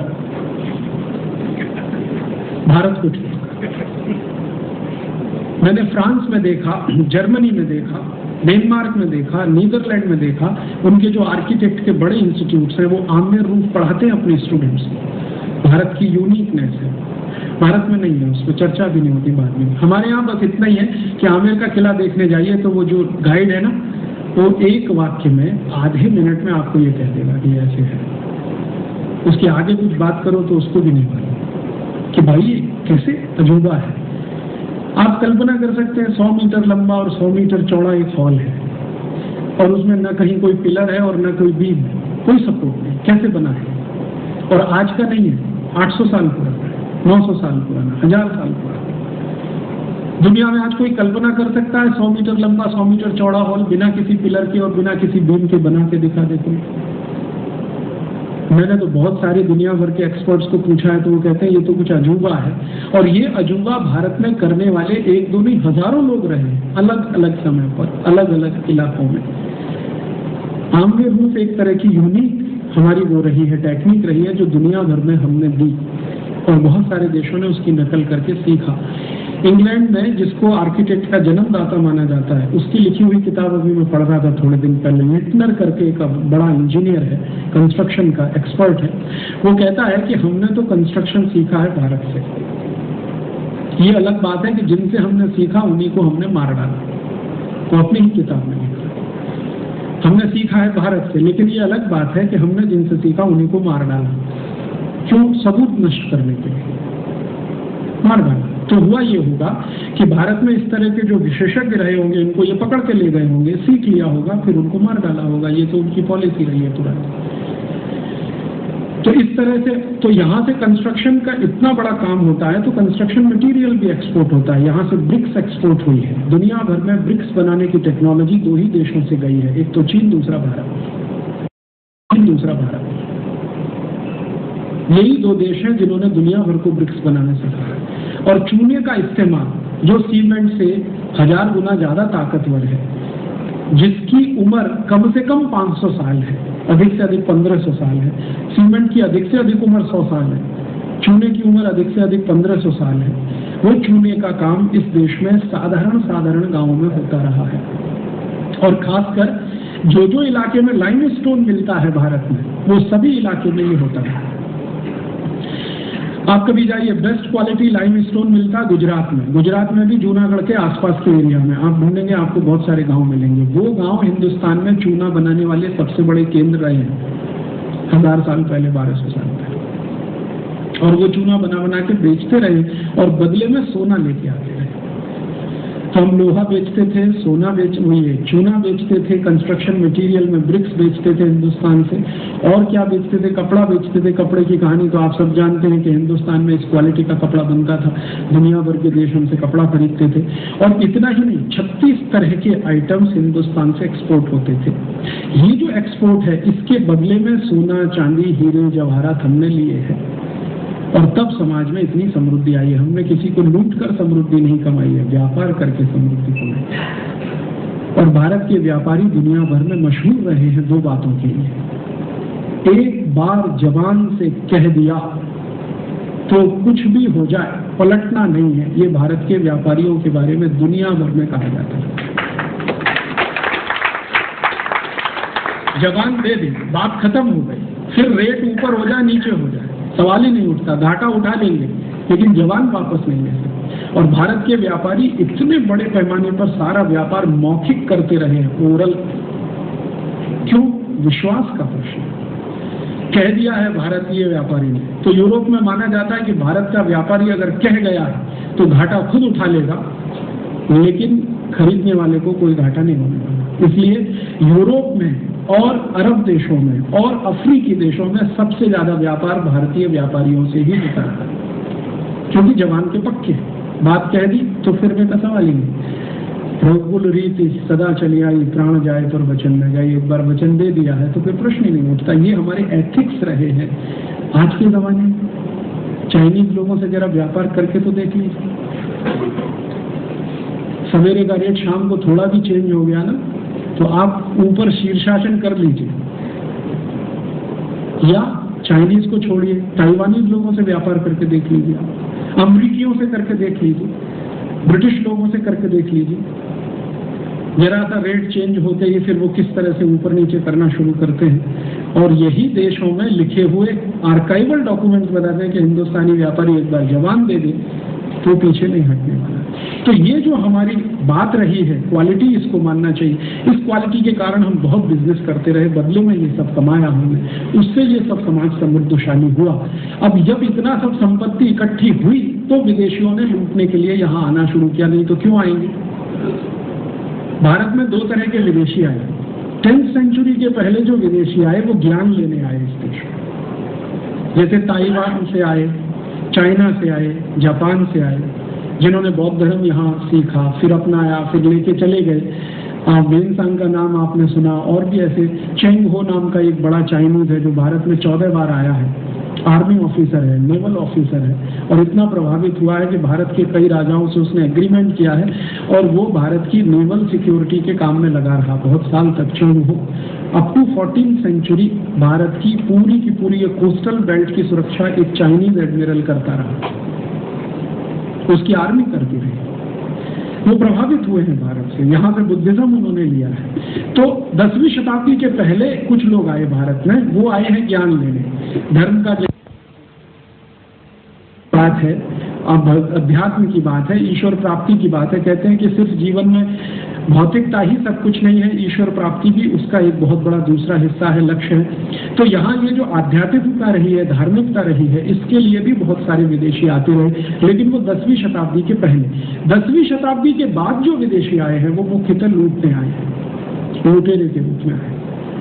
उसके पहले जो आए हैं वो अध्ययन करने आए हैं, अध्यापन करने आए हैं। ये जो अध्ययन और अध्यापन करने विदेशी आए हैं, तो इसका माने यहाँ कोई अध्ययन अध्यापन के केंद्र रहे होंगे, नहीं तो ये कैसे हो सकता है कि विदेशी यहाँ आए अध्ययन करने के लिए। तो जिस समय वेनसांग आया है वो खुद लिख रहा है, वेनसांग की राइटिंग्स हैं, चाइनीज में उपलब्ध है, अभी उनका इंग्लिश ट्रांसलेशन भी आ गया। वो कहता है कि जब मैं भारत गया अध्ययन करने के लिए, सीखने के लिए, उस समय भारत में 14 विश्वविद्यालय चलते थे। वेनसांग के टाइम में 14 विश्वविद्यालय, तक्षशिला एक है, नालंदा एक है, तपोवन एक है। वो टाइम में आपको मालूम है गुजरात में एक विश्वविद्यालय था, नडियाद में, जब वेनसांग भारत आया था। नडियाद में एक यूनिवर्सिटी है, तक्षशिला में है, नालंदा में है, कुशीनगर में है, पटना के पास एक जगह है आरा, वहां पर है। ऐसे 14 स्थान का वर्णन वो कर रहा है और वो कह रहा है किसी भी यूनिवर्सिटी में 10,000 से कम विद्यार्थी नहीं। और वो कहता है कि 10,000 विद्यार्थियों को व्यवस्था करने वाला जो होता है उसी को भारत में कुलपति कहते हैं, जो दुर्भाग्य से आप वाइस चांसलर हो गया है। कि वाइस चांसलर कुछ अलग चीज है और कुलपति कुछ अलग चीज है। हमने तो रेड़ मार दिया ना अपने देश की भाषा और शब्दों का अंग्रेजी के साथ इक्वेट कर करके। वाइस चांसलर अलग शब्द है, कुलपति अलग। तो वेलसान कह रहा है कि कुलपति भारत में वो होता है जो 10,000 विद्यार्थियों की व्यवस्था कर सके। और ऐसे 14 विश्वविद्यालय हैं जिनमें कम से कम 10,000 विद्यार्थी पढ़ते हैं। और उनका एरिया बता रहा है कि एक विश्वविद्यालय का एरिया कितना है, कमरे कितने हैं और उनमें क्या क्या विषय पढ़ाए जाते हैं। 18 विषय पढ़ाए जाते हैं जिनका वो वर्णन कर रहा है। और वो कहता है हर एक विश्वविद्यालय की अपनी विशेषता है। कोई मिलिट्री एजुकेशन में एक्सपर्टाइज देता है, कोई मिलिट्री ट्रेनिंग में एक्सपर्टाइज देता है, कोई स्ट्रेटेजी के लिए एक्सपर्ट्स बनाता है, कोई वेद और पुराण में पारंगत बनाता है। ऐसे 14 विश्वविद्यालय का वर्णन आंखों देखा वेनसांग की डायरी का, जो चाइनीज गवर्नमेंट ने अभी थोड़े दिन पहले पब्लिश की है और इंग्लिश में भी उपलब्ध है, उसमें से तो मैंने पढ़ लिया, देख लिया। और सिर्फ वेनसांग नहीं, चेंग हो कह रहा है 14वीं सेंचुरी में जब आया, वो कहता है कि मैं भी देखता हूं कि एजुकेशन बहुत अच्छा है भारत में। और 1840s में ब्रिटिश पार्लियामेंट के ऑर्डर पर एक सर्वे किया गया भारत में। वो सर्वे का रिपोर्ट भी है 200 पन्ने का, वो रिपोर्ट मैं यहाँ लाया हूँ। आप में से किसी को इंटरेस्ट हो तो फोटो कॉपी कर सकते हैं, नहीं तो मेरी सीडी ले सकते हैं, सीडी से कॉपी कर सकते हैं। वो रिपोर्ट बताती है अप टू 1840 भारत देश में 7,32,000 स्कूल भारत में, टोटल भारत में, पूरा भारत।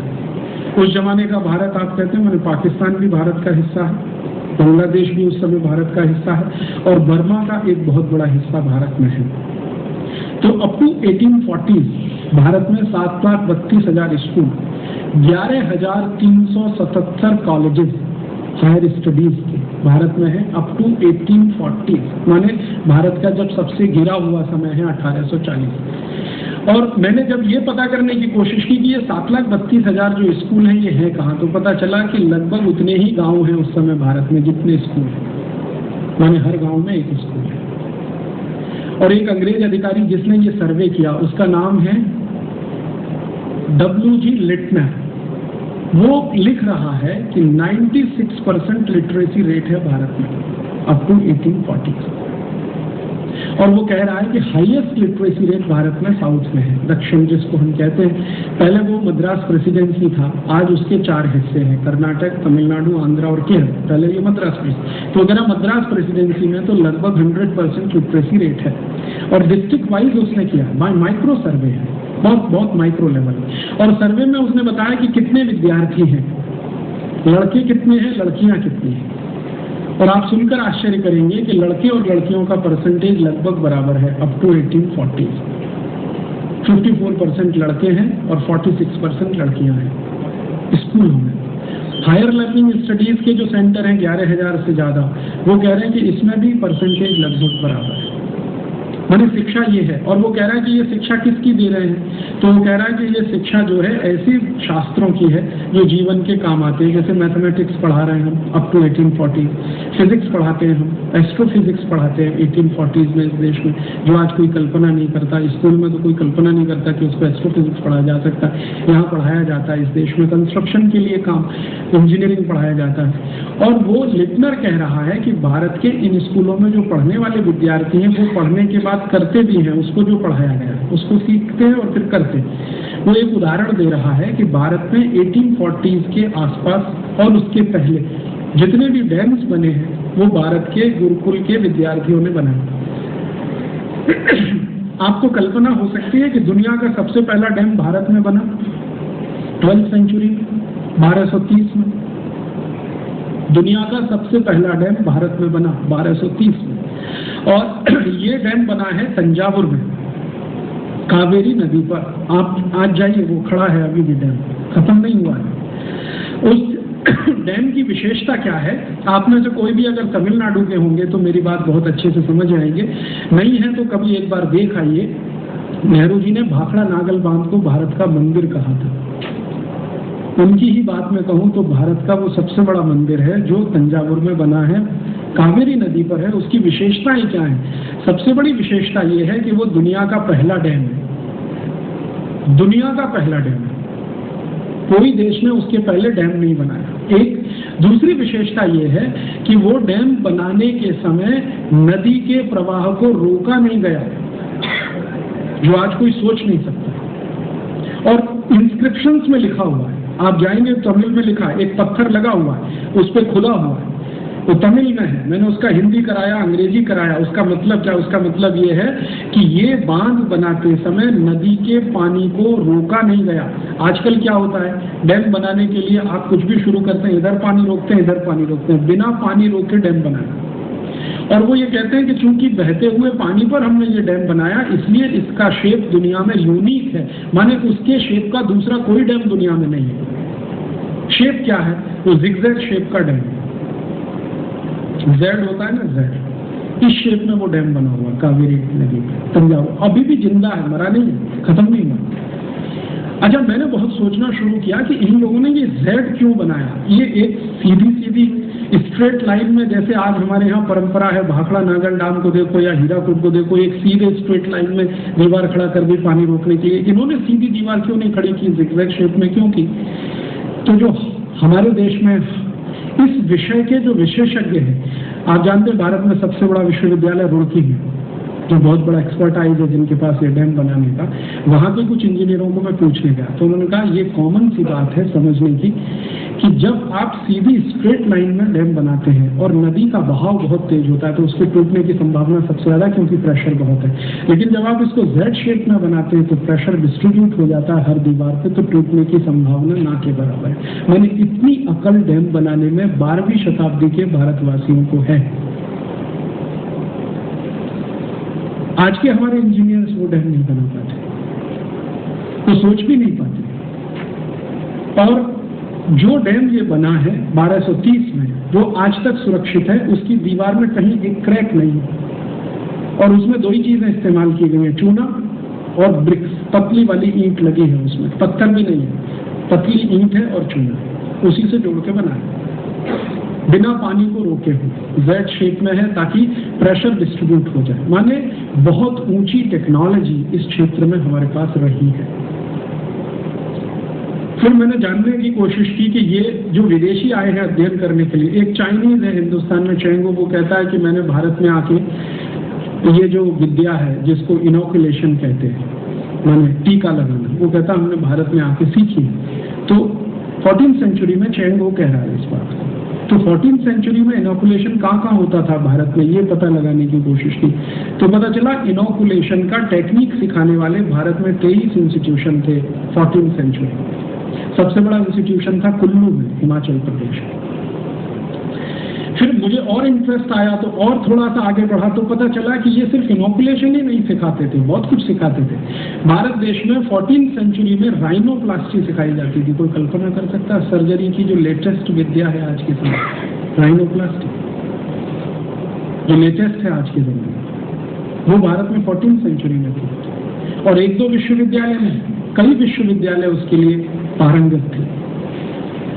तो हेल्थ के क्षेत्र में, चिकित्सा के क्षेत्र में भी भारत बहुत आगे। और सर्जरी के बारे में तो सारी दुनिया अब मान चुकी है कि दुनिया में सर्जरी का फैलाव भारत से ही हुआ है। फिर मैंने ये जानने की कोशिश की कि ये जो सर्जरी सिखाने वाले कॉलेजेस हैं, ये इंस्ट्रूमेंट्स क्या इस्तेमाल करते होंगे सर्जरी के लिए। तो उनकी मैं लिस्ट बना रहा हूँ आजकल, वो भी डॉक्यूमेंट्स के आधार पर। तो अब तक मेरी लिस्ट में 317 इंस्ट्रूमेंट्स आ चुके हैं। लिस्टिंग कर रहा हूँ मैं नाम के साथ कि क्या इंस्ट्रूमेंट किस काम के लिए है। पेट में कट लगाना है तो उसके लिए क्या इंस्ट्रूमेंट इस्तेमाल हो रहा है, किस क्वालिटी की स्टील इसमें लग रही है, नाम क्या है उसका, संस्कृत नाम क्या है और स्थानीय भाषा में उसका नाम क्या है। तो ऐसे 317 इंस्ट्रूमेंट्स इस्तेमाल हो रहे हैं सर्जरी में, माने कोई साधारण बात नहीं है। फिर बाद में पता चलता है कि ये जो सुश्रुत का विज्ञान है, पूरा सुश्रुत शास्त्र, वो तो आज से बहुत साल पहले लिखा गया, कम से कम 2500 साल पहले की डेटिंग है उसकी। तो ये सुश्रुत का शास्त्र अगर उस समय लिखा जा रहा है और सर्जरी का सबसे बड़ा शास्त्र भारत में माना जाता है, तो शायद उस जमाने में भी रहा हो। जब 14th सेंचुरी के डॉक्यूमेंट्स हैं, 1840 के डॉक्यूमेंट्स हैं, तो हो सकता है 2000 साल पहले भी रहा ही हो। और फिर बाद में पता चलता है कि हम महाभारत की जब चर्चा करते हैं तो महाभारत में एक प्रसंग है जो आप सब जानते हैं, लेकिन उस पर ध्यान देकर हम कभी चिंतन करें कि महाभारत में कौरव 100 है और सब एक ही शक्ल के। कैसे? मेरी दादी माँ मुझे महाभारत की जब भी कहानी सुनाती थी तो वो कहती थी 100 कौरव थे, 5 पांडव थे, सब कौरव एक ही शक्ल के थे। तो मैं दादी को यही पूछता था कि सबकी शक्ल एक जैसी कैसे हो सकती है। और ये बात मैंने दादी से कही तो दादी ने कही, उसकी माँ ने उसको कही, उसकी माँ को पूछो तो उसने किसी से सुना। तो ये सुनते सुनते चला आया है। इसका आधार क्या है? 100 के 100 कौरव एक जैसे, लंबाई भी एक जैसी, चौड़ाई भी एक जैसी, चेहरे का हाव भाव सब एक जैसा, हाथ पैर सब एक जैसे। ये कैसे संभव है? ये तभी संभव है जब कोई क्लोनिंग टेक्नोलॉजी इस देश में रही होगी, अदरवाइज ये हो नहीं सकता। Cloning technology. और हम अब तो मान चुके हैं महाभारत अब सिर्फ माइथोलॉजी नहीं, वो प्रूव हो चुका है। 5000 साल पहले महाभारत हुआ था, ये सभी ने मान लिया है। रामचंद्र जी के समय में लंका पर पुल बनाया गया था, ये अमेरिका ने भी स्वीकार कर लिया। नासा में उनको अभी एक दीवार मिली है जिसको उन्होंने स्वीकार कर लिया है कि हाँ ये वही दीवार है, और उसका डेटिंग किया गया है तो वो त्रेता युग का डेटिंग निकलता है जो रामचंद्र जी का समय है। तो ये सिर्फ माइथोलॉजीज नहीं है, हिस्ट्री। और अगर ये सब रहा इस देश में तो इसका माने भारत सच में महान देश था। अगर इन सब का कुछ कंक्लूजन करें तो महान देश था। और हमारी महानता क्या थी? यही सब हमारी महानता रही है। लेकिन हम इस महानता को जान सकें, इससे हम वंचित रहे, क्योंकि हमने जो इतिहास पढ़ा है वो अंग्रेजों का लिखा हुआ पढ़ा है। और अंग्रेजों का इतिहास जिस व्यक्ति ने लिखा है, जेम्स मिल, वो खुद कहता है कि भारत को गुलाम बनाकर रखना है तो इनको गलत इतिहास ही बताना पड़ेगा। ये अगर अपना सही इतिहास जान लेंगे तो गुलाम ही नहीं होंगे। और जेम्स मिल से आगे बढ़कर मैकॉले कहता है अपनी चिट्ठी में, जो उसने बोर्ड ऑफ सेक्रेटरी रेवेन्यू को लिखी है, उस चिट्ठी का कॉपी है मेरे पास मेरे सीडी में, वो लिख रहा है मैकॉले कि भारत के लोगों को गलत इतिहास बताना है, गलत भूगोल पढ़ाना है, गलत अर्थशास्त्र पढ़ाना है। क्यों? क्योंकि गलत लोग हम भारत पर राज कर रहे हैं, वो खुद स्वीकार कर रहे हैं। वो अपने सेक्रेटरी को लिख रहा है जो सबसे बड़ा अधिकारी है उस समय। वो कह रहा है भारत के लोगों को गलत इतिहास पढ़ाना, गलत भूगोल पढ़ाना, गलत अर्थशास्त्र पढ़ाना, गलत कृषि शास्त्र पढ़ाना। क्यों? क्योंकि हम जैसे गलत लोगों के हाथ में इस समय भारत है, तो इनको सही तो कुछ नहीं पढ़ा सकते। क्योंकि अगर ये सही पढ़ने लगे, सही जानने लगे, तो ये तो हमारे कब्जे में आने से रहे, इसलिए इनको सब कुछ गलत पढ़ाना। तो वो सब कुछ गलत पढ़ाने के लिए अंग्रेजों ने जो कुछ किया है वो एक अद्भुत काम, एक कॉन्वेंट स्कूल सिस्टम इस देश में डाल दिया, जो अंग्रेजों के समय बहुत छोटा मोटा था और अब अंग्रेजों के जाने के बाद इतना बड़ा हो गया है कि भारत में अभी कोई छोटा सा गांव नहीं है जहां पर कॉन्वेंट स्कूल ना हो। अब तो भारत में बजरंगबली कॉन्वेंट स्कूल है। हाँ, आप चलिए मैं आपको दिखाता हूँ। मुंबई में ग्रांट रोड के स्टेशन के पास बजरंगबली कॉन्वेंट स्कूल है। कॉन्वेंट स्कूल होगा? हाँ, भगवान कृष्ण कॉन्वेंट स्कूल भी कहीं मिल जाएगा, ढूंढेंगे तो राम के नाम पे भी मिल। और उसको चलाने वाले व्यक्ति को मैंने पूछा कि ये बजरंगबली का कॉन्वेंट से क्या रिश्ता है, क्या रिश्ता है बजरंगबली और कॉन्वेंट का? तो उसको नहीं मालूम।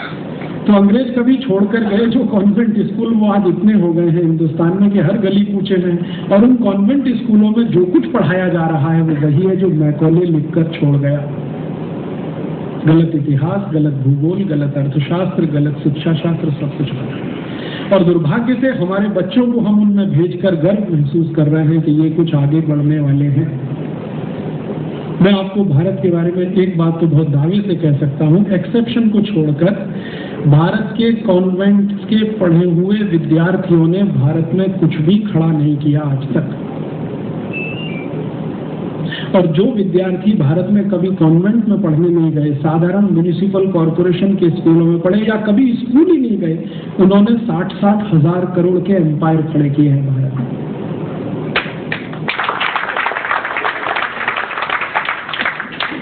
आप किसी का भी स्टडी कर लीजिए, धीरू भाई अंबानी का स्टडी कर लीजिए, बिरला जी का स्टडी कर लीजिए। 4 क्लास पास करके निकल गए राजस्थान के झुंझुनू जिले से, और वो बिरला जी के नीचे दुनिया भर के PhD होल्डर्स और MTech होल्डर्स काम करते हैं 10-20 हजार की नौकरी पे।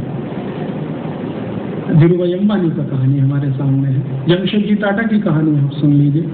जमशेदजी टाटा के बाद की पीढ़ी की बात नहीं करता, जमशेदजी टाटा की बात करता हूँ जो नवसारी से निकले, और आप देखिए उनकी, जिन लोगों ने कभी कॉन्वेंट का मुंह नहीं देखा, जो कभी स्कूल में भी नहीं गए, जिनका कोई फॉर्मल एजुकेशन नहीं हुआ, उन्होंने हजारों करोड़ के एम्पायर खड़े किए हैं। उनमें से एक भरत भाई है जो बड़े गर्व से कहते हैं मैं कभी स्कूल नहीं गया। भरत भाई की जिस बात से मैं सबसे ज्यादा प्रभावित हूँ उनकी ये बात, वो बड़े गर्व से कहते मैं तो कभी स्कूल नहीं गया। और आप भरत भाई की क्वालिटीज जानते हैं, तो किसी भी मल्टीनेशनल कंपनी के चीफ एग्जीक्यूटिव ऑफिसर से कम नहीं। फंक्शनल नॉलेज उनको इतना है कि वो किसी भी अच्छी इंडस्ट्री को रन कर रहे हैं और उससे भी बड़ी इंडस्ट्री को रन करने की कैपेसिटी है, और ऐसे बहुत लोग मिल जाएंगे आपको भारत में। अर्थात मैं कहना ये चाहता हूँ कि अंग्रेजों के दिए गए कॉन्वेंट स्कूलों में से जो निकले हुए लोग हैं, उन्होंने कभी देश में ऐसा कुछ करके नहीं दिखाया जो गर्व करने लायक हो कि देखो हमने ये कर दिया। ना तो बेसिक रिसर्च में कुछ किया आज तक, ना कोई बेसिक रिसर्च में किया, नहीं तो ICS जैसी नौकरी में जाकर कोई ऐसा काम किया जो गर्व करने लायक हो। जो ICS ऑफिसर ने भारत में कुछ गर्व करने लायक काम किए भी हैं, वो सब म्युनिसिपल कॉर्पोरेशन के स्कूलों में से पढ़कर गए हुए ICS ऑफिसर। ना कोई ऐसा इंजीनियरिंग का काम किया जिस पे हम गर्व कर सके।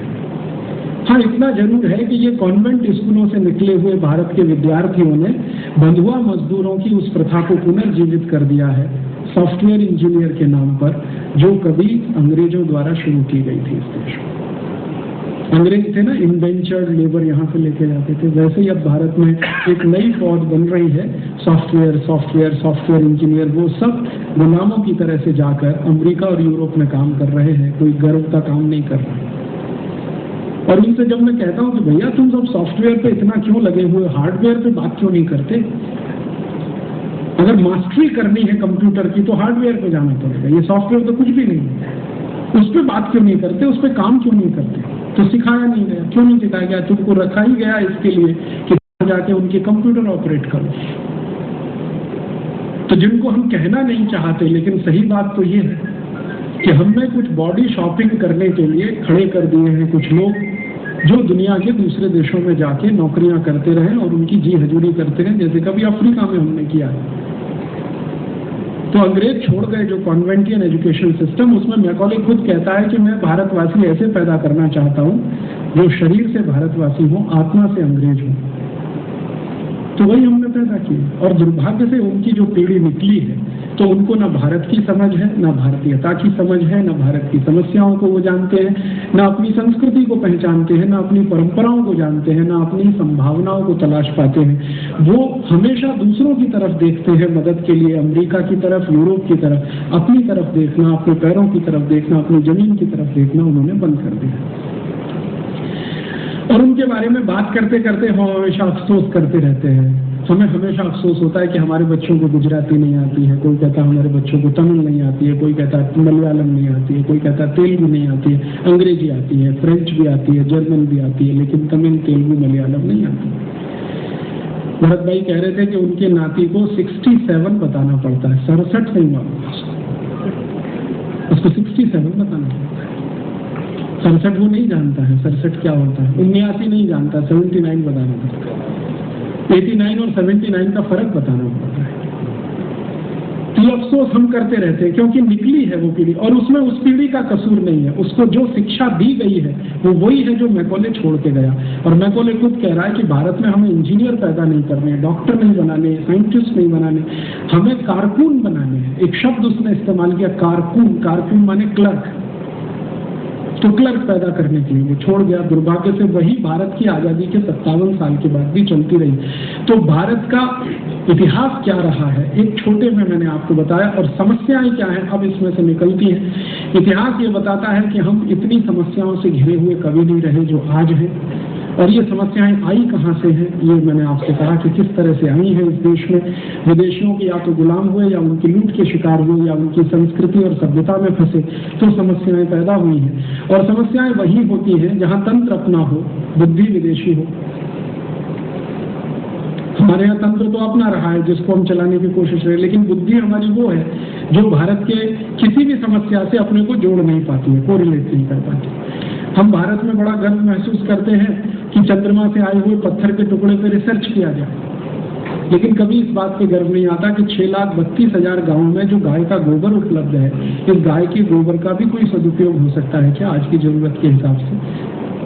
चंद्रमा से आए हुए पत्थर पे अगर हमने कुछ रिसर्च कर भी लिया तो उससे भारत के आम आदमी का कुछ लेना देना नहीं है, लेकिन गाय के गोबर पे कोई रिसर्च हो गया तो जरूर 6,32,000 गाँव के काम का हो सकता है। उस पर हमारा दिमाग ही नहीं जाता है, चिंतन भी नहीं चलता है। मंगल पे जाना चाहिए नहीं जाना चाहिए, बहस होगी, डिबेट होगी, लेकिन गाँव में लोगों को पीने का पानी नहीं मिल रहा है। 3 लाख ऐसे गाँव है जहाँ पीने का पानी लेने के लिए 10 किलोमीटर जाना पड़ता है। इसके लिए कोई टेक्नोलॉजी क्यों इवॉल्व नहीं होती? इस पर हमारा दिमाग नहीं चलता। हुआ यही है कि हम अपनी जड़ों से कट गए हैं। हमारी हालत त्रिशंकु जैसी है, ना तो ऊपर गए ना तो नीचे रहे। और हम हिंदुस्तानी अगर पूरे अमरीकी हो जाते, यूरोपियन हो जाते तो ये प्रॉब्लम्स नहीं आती। ना तो हम अमरीकी हो पाए, ना यूरोपियन हो पाए, ना हिंदुस्तानी ही रह पाए, खिचड़ी हो गया, बीच में लटक गए। 100% अगर यूरोपियन हो जाते तो ये प्रॉब्लम नहीं आती और मैं आपके पास नहीं आता कभी बात करने। और या 100% हिंदुस्तानी रह जाते तो भी कोई प्रॉब्लम नहीं आती, कुछ ना कुछ रास्ते निकाल लेते। हम तो बीच में फंस गए, ना तो इधर के रहे ना उधर के रहे। तो एक कहावत है ना, धोबी का कुत्ता घर का ना घाट का, वही हमारी हालत हो गई है। खासकर पढ़े लिखे हिंदुस्तानियों की ये स्थिति है। समस्याएं यहीं से शुरू होती हैं। बड़ी समस्या आ गई है करप्शन की हमारे देश में।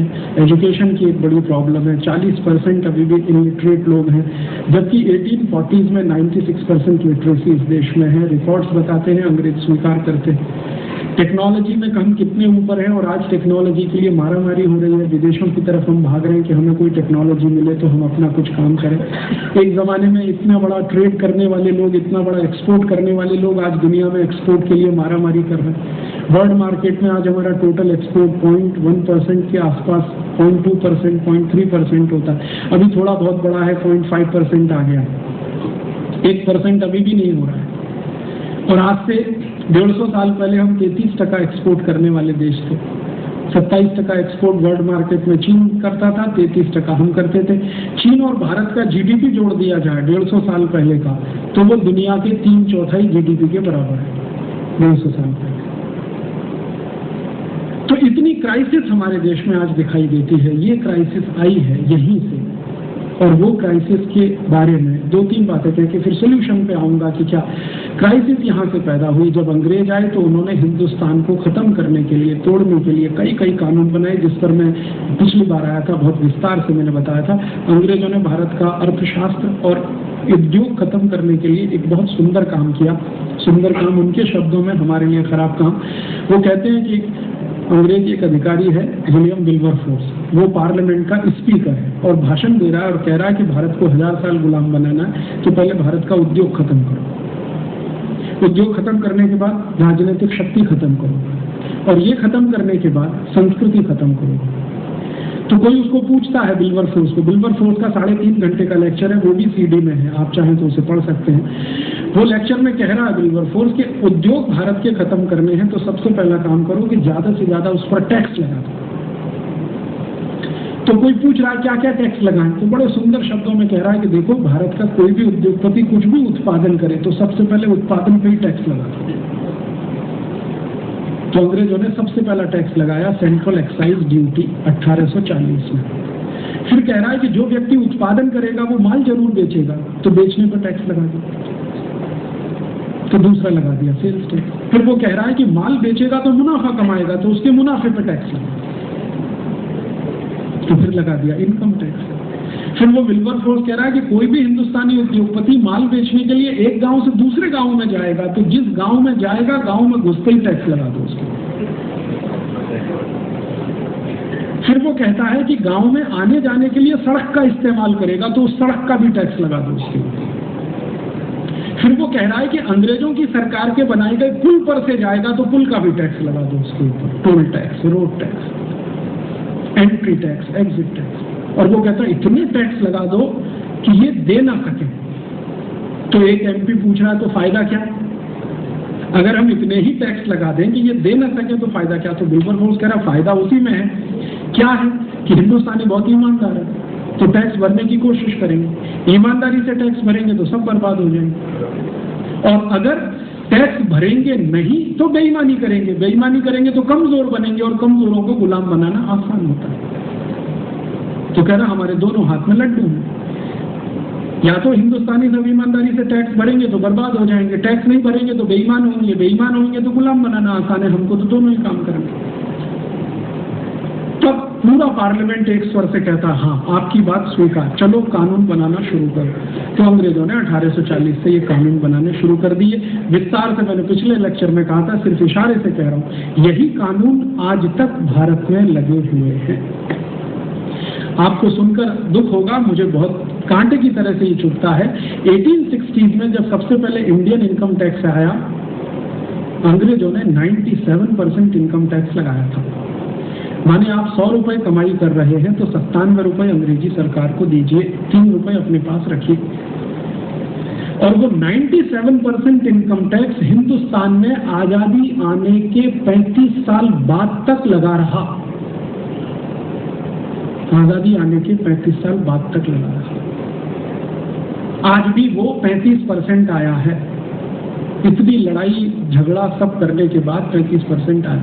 मेरे समझ में ये नहीं आता कि इनकम पर टैक्स क्यों होना चाहिए,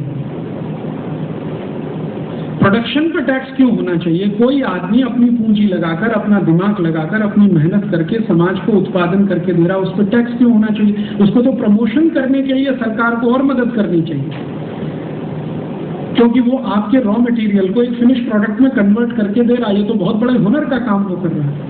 फिर मैंने सोचा कि ये भारत सरकार इतनी इनकम टैक्स लगाती है, फिर उसके पहले अंग्रेज लगाते थे। अंग्रेजों के पहले कितना था, आपको सुनकर हैरानी होगी, 10वीं शताब्दी तक हिंदुस्तान में कोई इनकम टैक्स नहीं था। और 10वीं शताब्दी तक ये हिंदुस्तान चलता रहा एक अर्थशास्त्र पर, जिसको चाणक्य अर्थशास्त्र कहा जाता है। चाणक्य मानता है कि इनकम पे तो टैक्स होना ही नहीं चाहिए। वो कहता है कि ज्यादा से ज्यादा टैक्स अगर लेना है तो कैसे लेना चाहिए। बड़ी सुंदर बात वो कहता है अपनी अर्थशास्त्र की किताब में। वो कहता है जैसे मधुमक्खी फूल में से रस लेती है लेकिन फूल को निचोड़ नहीं लेती, फूल में से उतना ही रस लेती है जिससे फूल भी बचा रहे और उसकी भी क्षुधा पूरी हो जाए, तो राजा को उतना ही टैक्स लेना चाहिए। तो कोई कहता है आप इसका परसेंटेज तय कर दो, तो चाणक्य कहता है 5% से ज्यादा टैक्स कभी नहीं होना चाहिए। और वो कहता है जब इमरजेंसी हो जाए, बाहरी हमला हो जाए, तो वो 5% का टैक्स मैक्सिमम 15% तक जाना चाहिए, इसके आगे वो भी नहीं जाना चाहिए। तो 10वीं 11वीं शताब्दी तक ये देश चलता रहा चाणक्य अर्थशास्त्र से। तब ये भारत सोने की चिड़िया हो गया। उसके बाद ये चला विदेशी अर्थशास्त्र से, माने विदेशी आए, उन्होंने रूल किया, नए नए टैक्स के कानून बनाए। उसके बाद अंग्रेजों ने तो सत्यानाश कर दिया, तब से ये देश गिरता चला गया।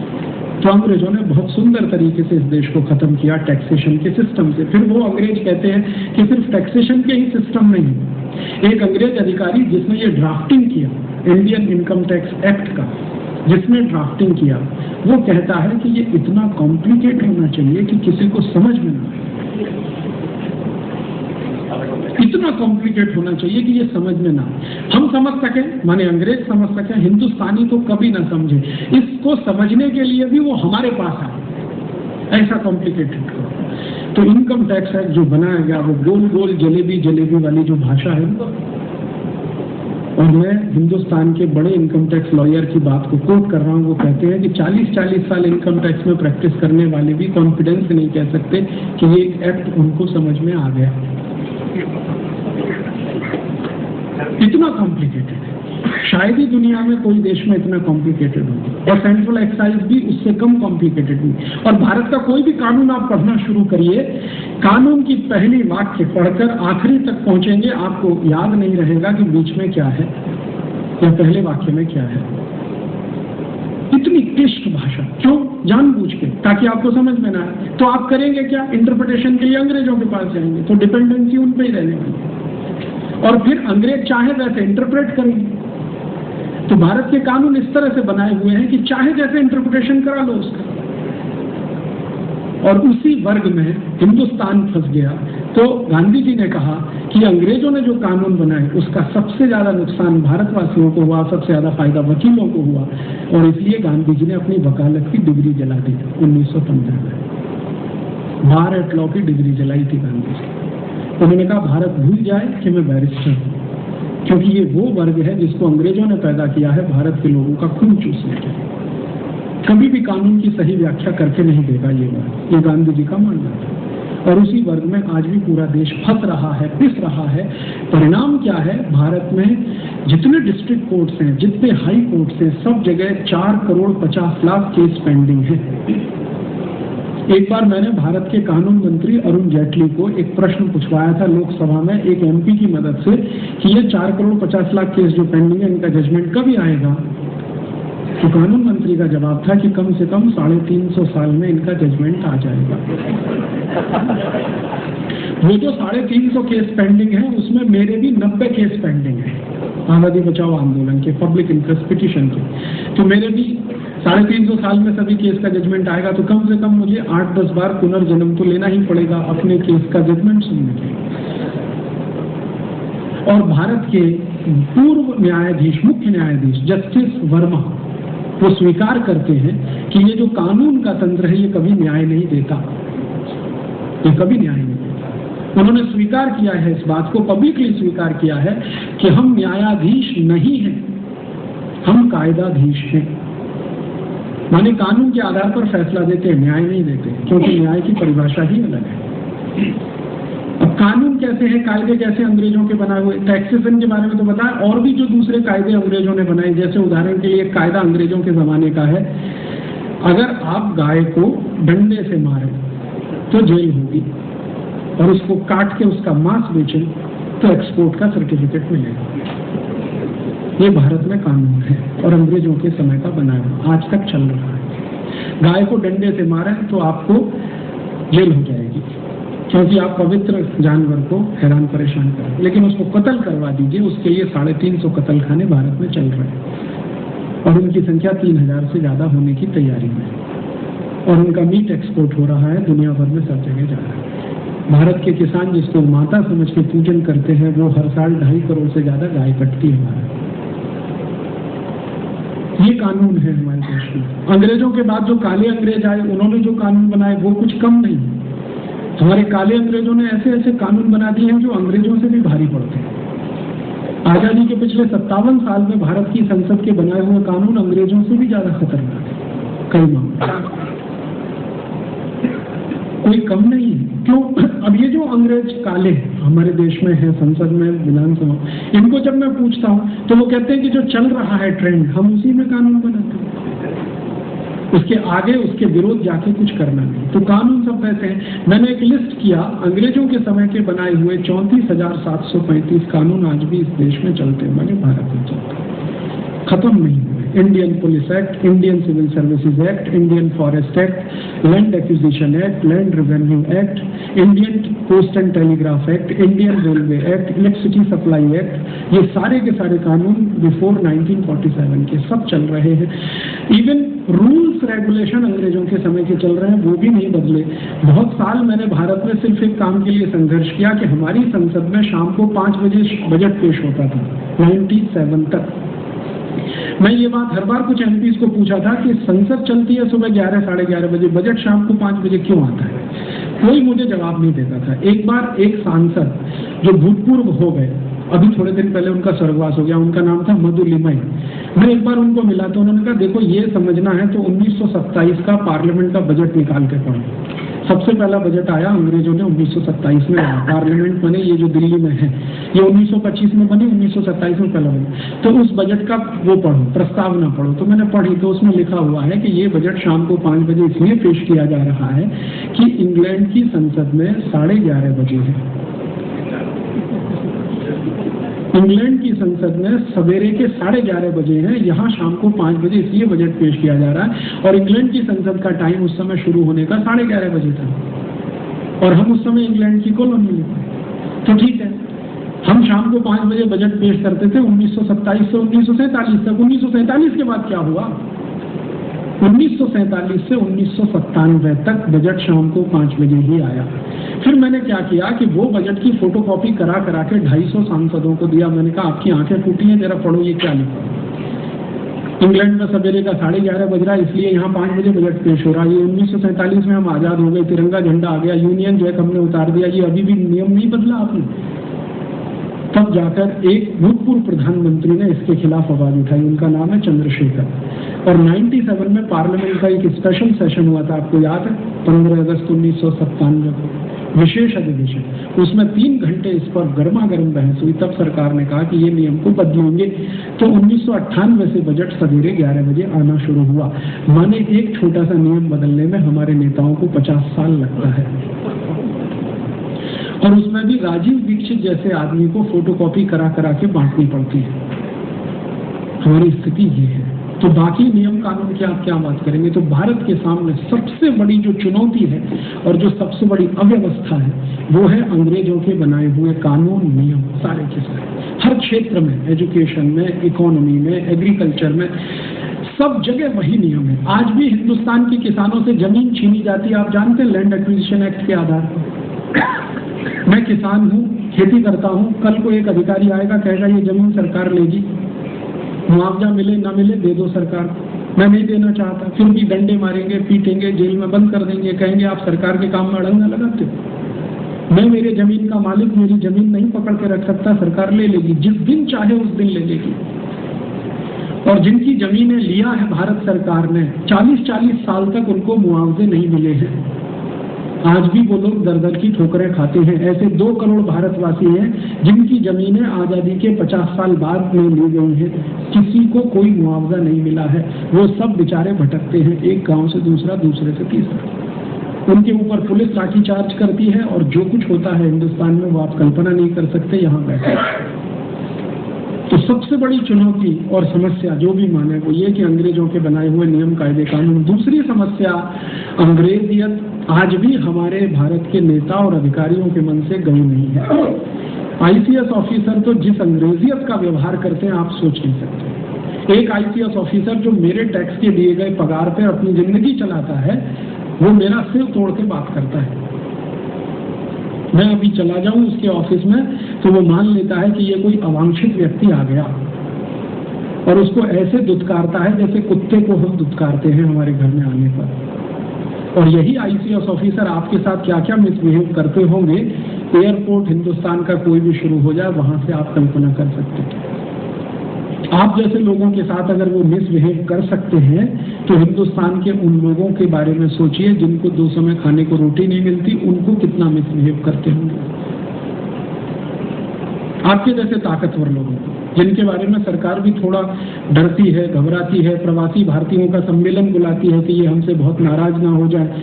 बार बार आपको निमंत्रण देने के लिए मंत्री आता है, आपके यहाँ आके चिरौरी करता है कि आइए आइए, हम आपके लिए ही ये सब कर रहे हैं। कि जिनसे आपके साथ क्या क्या मिसबिहेव होता है प्रवासी सम्मेलनों में, वो भी मैंने मेरी आंखों से देखा है। अधिकारी सब आगे की सीट पे आगे जम के बैठ जाएंगे, आपको पीछे की जगह नहीं मिलेगी प्रवासी भारतीय सम्मेलन। खाने को रोटी भी ना मिले, वो रोटी सब आपकी खा जाएंगे। 2 बार का तो मुझे अनुभव है प्रवासी भारतीय सम्मेलन में, प्रवासी भारतीयों को रोटी नहीं है, अधिकारी सब खा गए। ऐसा मिसबिहेव, क्योंकि उनके मन में अंग्रेजियत रग रग में बसी हुई है। एजुकेशन की प्रॉब्लम मैंने आपको बताई कि हम डिग्री ले रहे हैं लेकिन कुछ उद्योग नहीं दे रहे हैं, ज्ञान नहीं दे रहे हैं, नॉलेज नहीं दे रहे हैं। ये अब समस्याओं का समाधान क्या करें? 15 मिनट में कह के खत्म करता हूँ, फिर उसके बाद क्वेश्चन आंसर। समाधान क्या करें, क्या करें कि ये सब ठीक हो जाए? अब इसमें 2 रास्ते हैं। एक रास्ता तो ये है कि भारत की इस पूरी व्यवस्था को, जो आज भी हमारे ऊपर है, अंग्रेजियत की है, इसको बदलने के लिए कोई बहुत बड़ा रिवोल्यूशन हो। जैसा गांधी जी कहते थे, 15 अगस्त 1947 को गांधी जी ने कहा कि भारत में अभी आज़ादी आई नहीं है, सिर्फ वोट देने का अधिकार हमें मिला है, इससे आज़ादी का कोई लेना देना नहीं। आज़ादी लाने के लिए अभी आगे संघर्ष करना पड़ेगा। और गांधी जी ने इसके लिए बहुत स्पष्ट कहा था कि आज़ादी लाने के लिए आगे जो संघर्ष करना पड़ेगा, उसके लिए कांग्रेस को डिसॉल्व करना पड़ेगा। ये गांधी जी ने बिल्कुल स्पष्ट कहा था, और उन्होंने मसविदे में लिखा था, अपनी प्रार्थना सभा में बोला था, अखबारों ने छापा भी था इसको। लेकिन गांधी जी की हत्या के बाद ये बात आई गई हो गई। तो गांधी जी ने कहा, और वो सब लोगों ने आज भी स्वीकार किया कि अंग्रेजियत गई है, अंग्रेजियत नहीं गई है, अंग्रेज गए हैं, तंत्र वही है, स्वतंत्रता अभी नहीं आई है, अभी भी हम दूसरे तंत्र में रह रहे हैं। मानसिकता भारतीयता की है, तंत्र पूरा अंग्रेजियत का है, अब इसमें कोई तालमेल नहीं बैठता है। इसलिए तो अब एक तो ये विकल्प है जो गांधी जी कहते थे कि कोई बड़े पैमाने पर फिर से दूसरा स्वतंत्रता संग्राम शुरू हो, उसमें कोई लोगों को फिर वही भोग देना पड़े जो गांधी जी ने कभी किया, भगत सिंह किया, एक तो वो रास्ता है। या तो एक तरीका दूसरा ये है कि ये भारत के साधारण लोग जिनके ऊपर ये तंत्र बैठा हुआ है, हम इनको इतना ऊंचा उठा दें, इतने ताकतवर बना दें, एक शब्द है एम्पावरमेंट, उनका इकोनॉमिक और पॉलिटिकल एम्पावरमेंट इतना कर दें कि ये खुद से उस तंत्र को पलट दें और अपनी स्वतंत्रता हासिल करें। दो रास्ते हैं। पहला रास्ता कोई बड़ा रिवॉल्यूशन हो भारत में, और दूसरा रास्ता कि ये साधारण लोग जो साधारण गांव में रहते हैं, उनको इतना एम्पावर कर दिया जाए कि वो अगले 10 साल, 15 साल, 20 साल या 25 साल में अपनी इस खोई हुई स्वतंत्रता को वापस हासिल कर लें। मैं मानता हूं कि ये दूसरा रास्ता है, वो शायद आसान है, प्रैक्टिकल है, तो मैंने उसी रास्ते पे चलना शुरू किया कि भारत के जो साधारण गांव में रहने वाले हजारों लाखों लोग हैं, इनको किसी तरह से एम्पावर किया जाए, इनके दुख दर्दों को कुछ कम किया जाए, इनको थोड़ा ऊपर उठाया जाए, और इनकी मदद से शायद आने वाले 20 साल में, 25 साल में हम ऐसी बात सोच सकते हैं, कल्पना कर सकते हैं, कोई ताकत खड़ी हो जाए जो इस देश की स्वतंत्रता को हासिल कर ले और तंत्र को बदल दे। भारत का जो ऊपर वाला क्लास है, जो अंग्रेजों का जैसा व्यवहार करता है, सरकार में है या सरकार के साथ में, इस क्लास से बहुत उम्मीद नहीं है कि वो कोई रिवॉल्यूशन करे। वो अपनी सुरक्षा के साथ बैठा हुआ है अपने अपने स्थानों पर। तो हम लोगों ने ये जो आज़ादी बचाओ आंदोलन शुरू किया, वो इसी दिशा में शुरू किया कि भारत के साधारण नागरिकों को थोड़ा खड़ा कर दिया जाए। तो खड़ा करने के लिए क्या क्या करना, उनकी जो कृषि व्यवस्था है उसमें थोड़ा कुछ सुधार हो सकता है क्या, इस विषय में थोड़ा मैंने रिसर्च किया, अभ्यास किया, तो थोड़ा रास्ता उसमें दिखाई देता है। कृषि व्यवस्था में क्या सुधार हो सकता है। आज जो हमारे किसान या खेडूत काम करते हैं, उनकी सबसे बड़ी समस्या है कि खेती का लागत खर्च बढ़ रहा है और उनको जो मार्केट में प्राइस मिलना चाहिए वो नहीं मिल रहा। कॉस्ट ऑफ प्रोडक्शन तो बढ़ रहा है, लेकिन मार्केट में जो कीमत मिलनी चाहिए, दाम नहीं मिल रहे, तो वो सुसाइड कर रहे हैं। भारत के किसान कितने बड़े पैमाने पर सुसाइड करते हैं वो आप जानते हैं। तो हमने इसको रिवर्स करने की कोशिश की कि कॉस्ट ऑफ प्रोडक्शन खेती का कम हो सके, इसके लिए कुछ कर सकते हैं क्या। तो हमने कुछ एक्सपेरिमेंट किए और उसमें हम सफल हुए। हमने हिंदुस्तान के 60,000 हेक्टेयर जमीन पर कॉस्ट ऑफ प्रोडक्शन 90% कम करा लिया। 90% कम करा।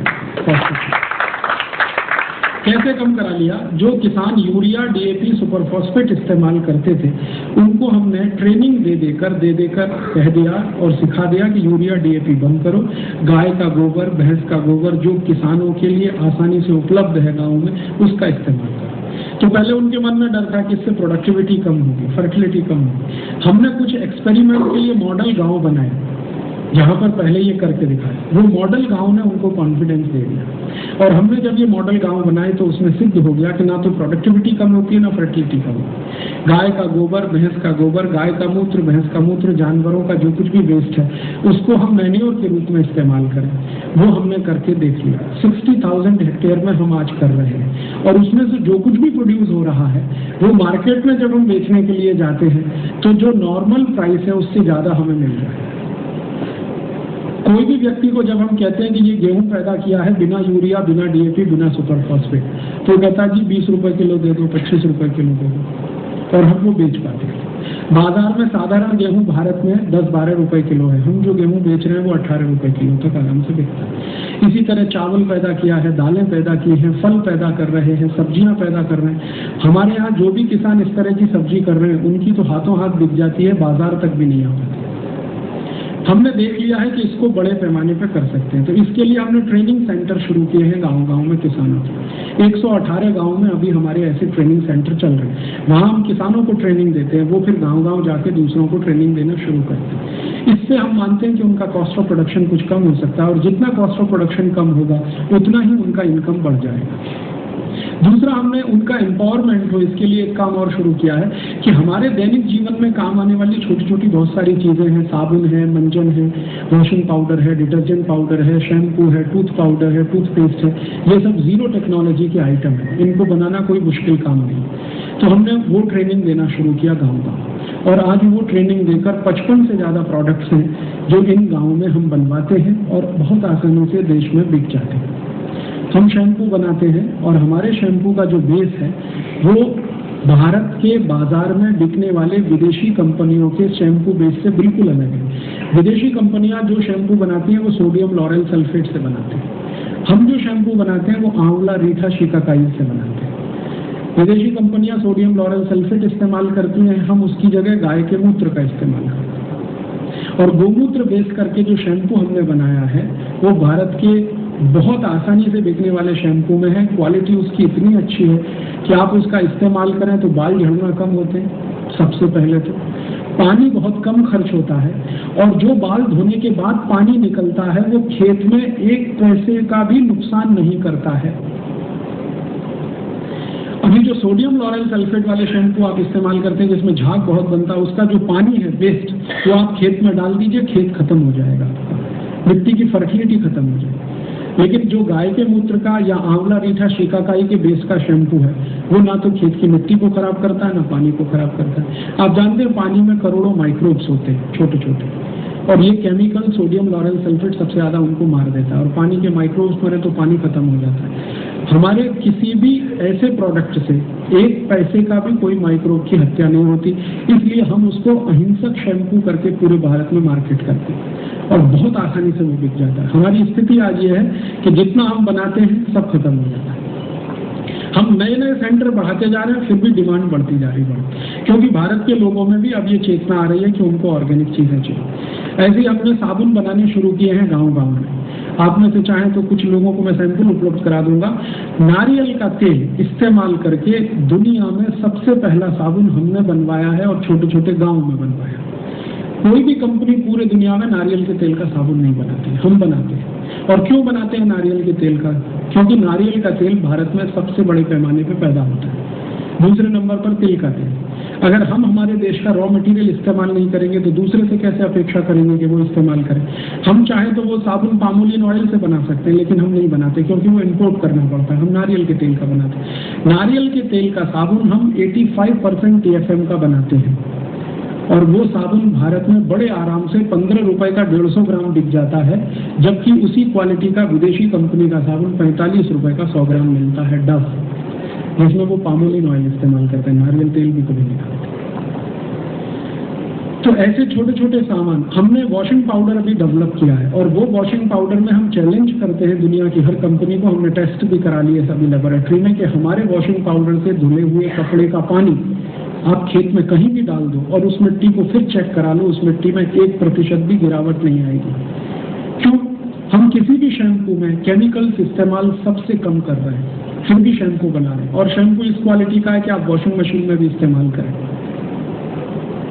और ऐसे ऐसे छोटे छोटे कई प्रोडक्ट्स हमने डेवलप किए हैं। विदेशी कंपनियां जो एरियल नाम का वॉशिंग पाउडर 180 रुपए की, हमारा जो वॉशिंग पाउडर है इस क्वालिटी का जो मैं आपसे कह रहा हूँ वो 35 से 40 रुपए की। ऐसे ही हमने ग्लिसरीन का जो साबुन आता है ना पियर्स 20 रुपए का, वो साबुन हमने डेवलप किया है मात्र 6.5-7 रुपए। हम मॉस्किटो रेपेलेंट बनाते हैं गोमूत्र से, और गोमूत्र के मॉस्किटो रेपेलेंट के बारे में जितने भी हिंदुस्तान में टॉक्सिकोलॉजिकल रिसर्च इंस्टीट्यूट है सबको हमने भेज के दिखाया। उन्होंने कहा इससे ज्यादा सेफ मॉस्किटो रेपेलेंट हो नहीं सकता। और गाय के गोबर से हमने मच्छर अगरबत्ती बनाई है। वो एक कछुआ छाप मच्छर अगरबत्ती आपने देखा, वो तो एल्ड्रिन से बनती है। एल्ड्रिन दुनिया का सबसे खतरनाक जहर है, लेकिन हमने गाय के गोबर से मच्छर अगरबत्ती बनाई है, धूप बत्ती बनाई है, अगरबत्ती बनाई है। गाय के गोबर से हम ऐसे 35 प्रोडक्ट बनाते हैं। गोमूत्र से औषधियां बनाते हैं। एक हमने आई ड्रॉप बनाया है गाय के मूत्र से, वो कैटरेक्ट रिमूव कर देता है बिना किसी ऑपरेशन के। कैटरेक्ट का दुनिया में एक ही ट्रीटमेंट है, ऑपरेशन। हम गोमूत्र से एक बनाया है, वो आप इस्तेमाल करें तो 3 महीने के बाद आपको जरूरत नहीं पड़े ऑपरेशन की। और गवर्नमेंट ऑफ इंडिया ने हमको मेडिसिन के रूप में उसकी मान्यता दे दी। थोड़ा हमें उनसे झगड़ा करना पड़ा, क्योंकि गवर्नमेंट ऑफ इंडिया गोमूत्र को मेडिसिन मानने को तैयार नहीं थी। लेकिन गवर्नमेंट ऑफ इंडिया को कन्विंस कराने के लिए हमें अमेरिकन पेटेंट का सहारा लेना पड़ा, क्योंकि अमेरिका ने 2002 में गाय मूत्र को पेटेंट ले लिया था। तब गवर्नमेंट ऑफ इंडिया कन्विंस हुई कि हाँ ये मेडिसिन है। तो इस तरह की कुछ कोशिश हमने की, और इस पूरी कोशिश में ध्यान हमने ये रखा है कि ऐसी चीजों का इस्तेमाल करें जो गांव में आसानी से उपलब्ध है। हर एक गांव में ये छोटे छोटे स्तर पे हमने ये 118 गाँव में शुरू किया है। कल्पना है कि कोई दिन 200 गाँव में हो, 500 में हो, 1000 में हो, 2000 में हो। जैसे जैसे बढ़ता जाएगा वैसे वैसे ये ताकत बढ़ेगी, और यही ताकत एक दिन भारत को हो सकता है दूसरी आज़ादी की लड़ाई लड़ने के लिए क्षमता पैदा करेगी, और ये लोग लड़कर अपनी स्वतंत्रता हासिल कर लेंगे। क्योंकि एक बार इनका आर्थिक स्थिति अच्छी हो गई तो वो राजनीतिक ताकत तो अपने आप ले लेंगे, क्योंकि आर्थिक शक्ति में से ही राजनीतिक शक्ति निकलती है, और राजनीतिक शक्ति निकलने के बाद फिर संस्कृति और सभ्यता की रक्षा भी हो सकती है। जब तक आर्थिक रूप से वो कमजोर है तब तक आप उनसे कुछ अपेक्षा नहीं करते। और चलते चलते एक आखिरी बात कि इन्हीं गांवों को स्वावलंबी बनाने के लिए हमने गांधी जी जैसा एक्सपेरिमेंट शुरू किया है। गांव-गांव में हम चरखे देते हैं, वो चरखा चलाते हैं, उसमें से सूत निकलता है। हमारे चरखे का 8 घंटे कोई भी काम कर ले साधारण से साधारण व्यक्ति तो उसको 70 से 80 रुपए आराम से मिल जाता है, और एक चरखे से 5 आदमी को रोजगार मिलता है, रोज का 70 से 80 रुपए। ऐसे कुछ हजार चरखे हम भारत में चलवा रहे हैं 118 गाँव में। हमारी कोशिश है कि इनकी संख्या बढ़ती जाए। उसमें से बनाया हुआ सूत, उससे खादी हम बनाते हैं, वो खादी भारत में कई स्थानों पर उपलब्ध है। मैं यहाँ लाया हूँ सैंपल के रूप में, वो आप चाहेंगे तो पीछे देख सकते हैं। और हमने 167 खादी की डिजाइनें डेवलप की हैं, हाथ से बनाई हुई, हाथ से काती हुई, और उसमें जो कलर हम इस्तेमाल करते हैं वो बाहर से नहीं डालते, नेचुरल कलर का कॉटन हमने डेवलप किया है और ऑर्गेनिक कलर्स इस्तेमाल किए हैं। तो ऐसी कुछ कोशिश हम थोड़े थोड़े स्तर पे कर रहे हैं। यही कोशिश अगर बहुत बड़े पैमाने पर हो जाए, हम भारत के कुछ स्थानों पे कर रहे हैं, आप जैसे लोगों के मन में अगर ये बात बैठ जाए और आपकी मदद से ये और स्थानों पर हो जाए, ये मल्टीप्लिकेशन होता चला जाए, तो थोड़े दिन में ये एक बहुत बड़ा कैंपेन हो सकता है। जैसा आज़ादी लाने के लिए ये कैंपेन चला था, वैसे ये कैंपेन आज़ादी बचाने के लिए चल सकता है, और शायद इस कैंपेन की ताकत से हम भारत को स्वावलंबी स्वयंपूर्ण देश बना सकते हैं, और वो गौरव फिर हासिल करवा सकते हैं जो भूतकाल में था। भूतकाल में अगर था तो भविष्य में भी हो सकता है, अगर वर्तमान उसका ठीक कर सके तो। इस विश्वास के साथ आपका आभार, बहुत धन्यवाद।